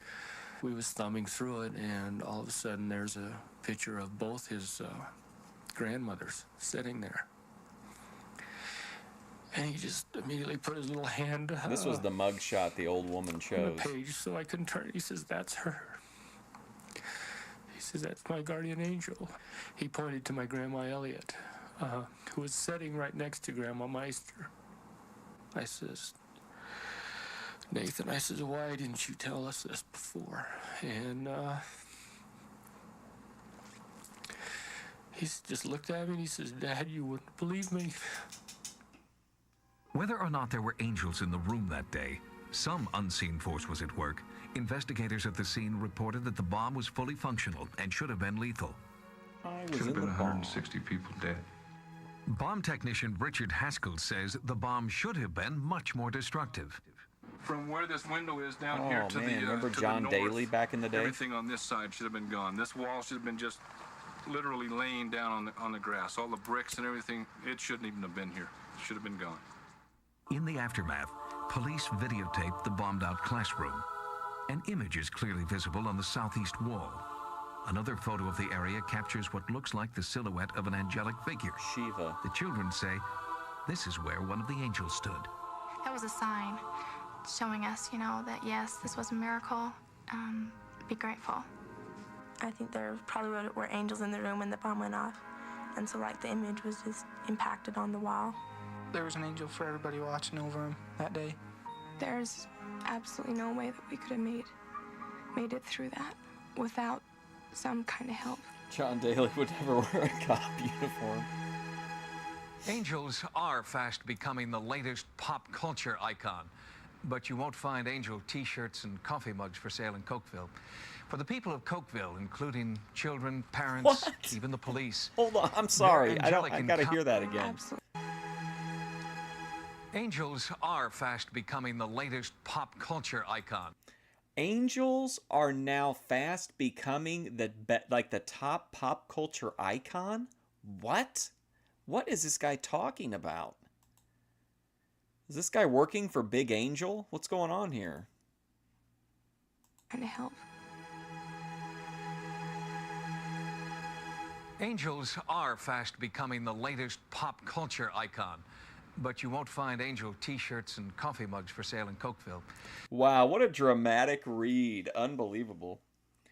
He doesn't like his emphasis on looks. How come? For the people of He Cokeville, disagrees. including children, parents, even the police, their angelic encounter has been a profound experience that's deeply personal and can never be trivialized. Next, are these bizarre deaths the result of alien experimentation or biotech warfare? I'm still scared as to what can happen in the future. The world's first documented case of livestock mutilation occurred I'm more than not sure, 25 Laughing years ago, Cedar. and the bizarre mutilations continue to this day. Theories about what could be causing these mutilations range from alien lol, Angel's experimentation hat. to covert military testing. Law enforcement agencies have investigated, but many ranch owners feel they still don't know who or what is killing their livestock. What's up, Stephen David? I lost 49 head of Emilio cattle Lobato. to the mutilations. I lost them in less than 3 weeks. At the time of the mutilations and later on, we saw many lights up in the sky. We could not interpret where they were coming from. The eye was gone. The rectal area had a perfect round cut. Oh, God. The sex Back organs to had that been again. removed. The tongue was gone. No blood, no flies, nothing was around it. Oh, I believe this to be the greatest single unsolved serial crime spree of the 20th century. They come at night, mysterious craft piloted by an unseen crew. Mysterious The morning crabs. light reveals yet another mutilated steer. It's happened hundreds of times over 3 decades. State investigators have come and gone. Natural predators, they insist. But cattle ranchers are not satisfied. They've seen things no known predator could do. Field researcher Chris O'Brien has gained their trust. Oh, my This God. animal is obviously a roadkill, but any report of a downed animal in the area I'd like to check out because... Why? Why is this necessary? Why do we need to see him checking out some roadkill? Because of the ongoing problem that we have with the mutilations. In guy's September of deep state for 1967, sure. the first documented animal mutilation occurred in this field and drew worldwide attention. Researchers came from far and wide to investigate. 30 years later, interest has waned, but local ranchers are still forced to cope with dead animals. The night before, Oh, okay, yeah, there you go. Yeah, that I completely understand that, Daninsky, because he definitely thinks that the gym stuff is a cope savvy. saw the cow alive, and she had a calf with her, and they look healthy to me. And by next morning, early in the morning, she was mutilated. Eli Hornick has been running cattle in northern New Mexico for more than... Well, I feel like Savvy just kind of admits that he doesn't really have much control over his life other than if he can get enough money to, you know, buy whatever it is that he wants to. But I feel like Hormaxer still feels like he's very much like in control, even with kind of his general worldview. In 14 years, his cattle have been the most recent victims Or has of the some mutilation control, mystery. I should say. Last 2 years, we've lost 10 head of cattle and 9 yearlings and 1 cow. And you know, you're talking about quite a bit of money. Something that's pretty interesting, if a human doesn't mess with it or something doesn't disturb it, the birds, coyotes, they'll just leave it alone. Hornick's cattle showed the classic signs of mutilation: precise incisions, a conspicuous lack of blood, and no physical evidence of a predator, man or animal, at the crime scene. There's never any tracks, never any blood. It's a real clean deal. Normally, when you arrive at an animal mutilation site, you'll find basically that there's no evidence whatsoever. There's no blood at all. There's no tracks, no cigarette butts. All the evidence indicates that the animals are being dropped from the air. So it seems to most researchers that the animals are being taken somewhere else, Young Theo being Vaughn. experimented on, and then being dropped back where they were found. Livestock Inspector Jerry Valerio has investigated the mutilations. Jerry and they fit the Valerio? pattern he's seen in dozens of other cases. The incisions are done real precise. He's Every strapped. incision that we've dealt with has been almost identical to every animal that has been mutilated. Most of these cattle mutilations features perfectly circular cuts that have indication of high heat that has been used to make the cuts. Despite the consistent pattern of bloodless surgical incisions, state and federal authorities insist What a neat predators like police coyotes car. and foxes are responsible. For them, Isn't that something that, like, the police used to have to, like, be clearly marked in like the vast majority of cases. Case closed. I've seen a lot of animals that have been torn up by coyotes and other predators, birds mostly. And their sensations were just I like this guy, but I feel like his glasses are When too you small see for his an animal face. of this nature that's been mutilated, it's clean. Look at this badass. No blood. It's not done by predators. Dr. John Altschuler is a pathologist who studied tissue samples from hundreds of cattle mutilations over the past 5 years. A predator, even with the accuracy of gnawing and biting, would have jagged borders. The fact that the tissue at the incisional areas is very firm and very hard and looks burned. And the microscopic evidence clearly indicates that heat has been applied, and predators, to my knowledge, cannot do that.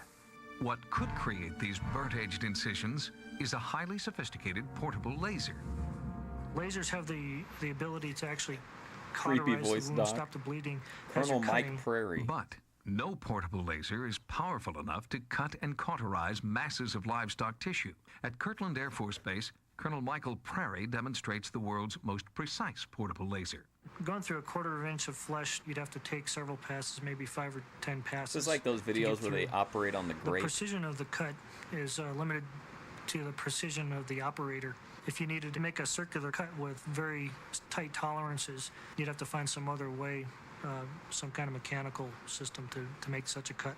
If our government doesn't have laser technology capable of these mutilations, who or what does? The causes behind Henchman these vibes. mutilations is absolutely unknown. I believe that there's multiple groups involved in this for various reasons.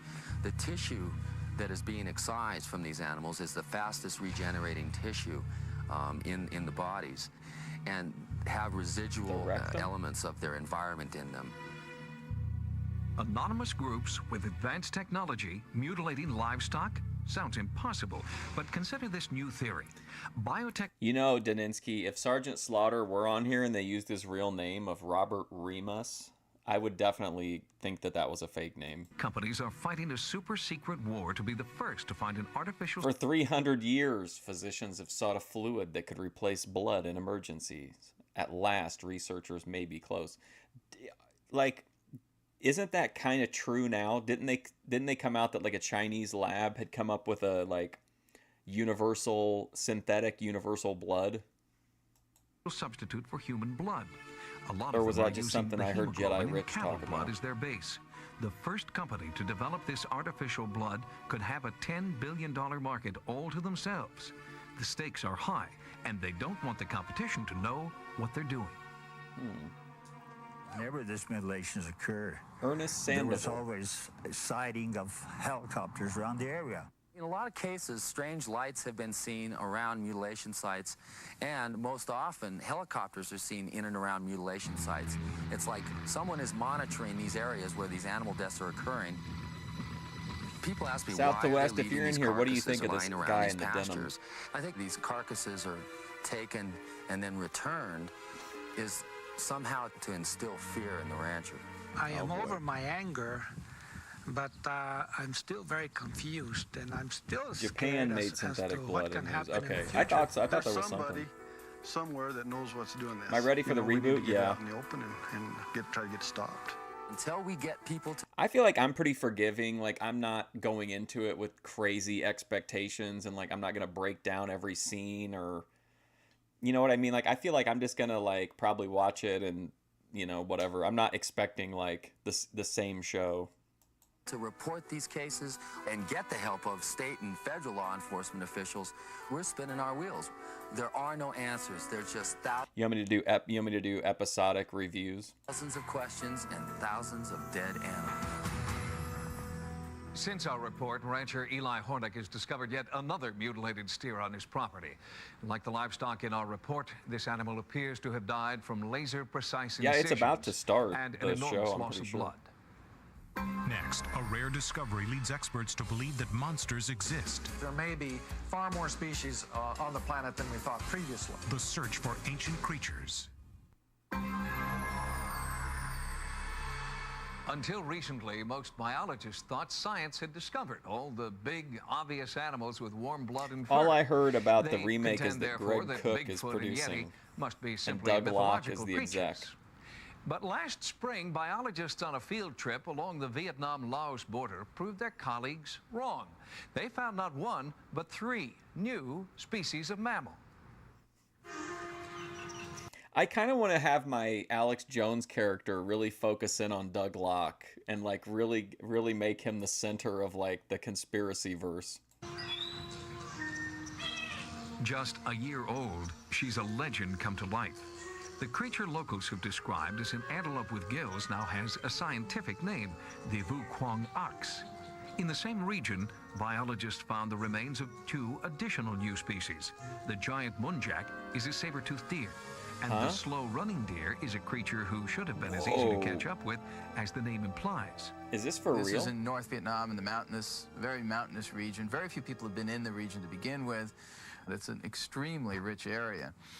And one of the things that intrigued me was the suggestion that all these new creatures are very ancient. The mammals found in Southeast Asia are not the only ancient creatures to resurface after their supposed extinction. The coelacanth. Oh, remember the coelacanth? A sort of fish that was discovered off the coast of South Africa. And that is a fish that belongs to a group of fish which was thought to have become extinct about 80 million years ago. It is now thought by some people that there may be as many as 30 million species of organisms on the planet or more. The point is, how could you possibly come up with that kind of a figure, Dr. Ronald Pine? Is that we have reason to believe. Why 300, not 400? You know, does that make sense? Like, what's that based off of?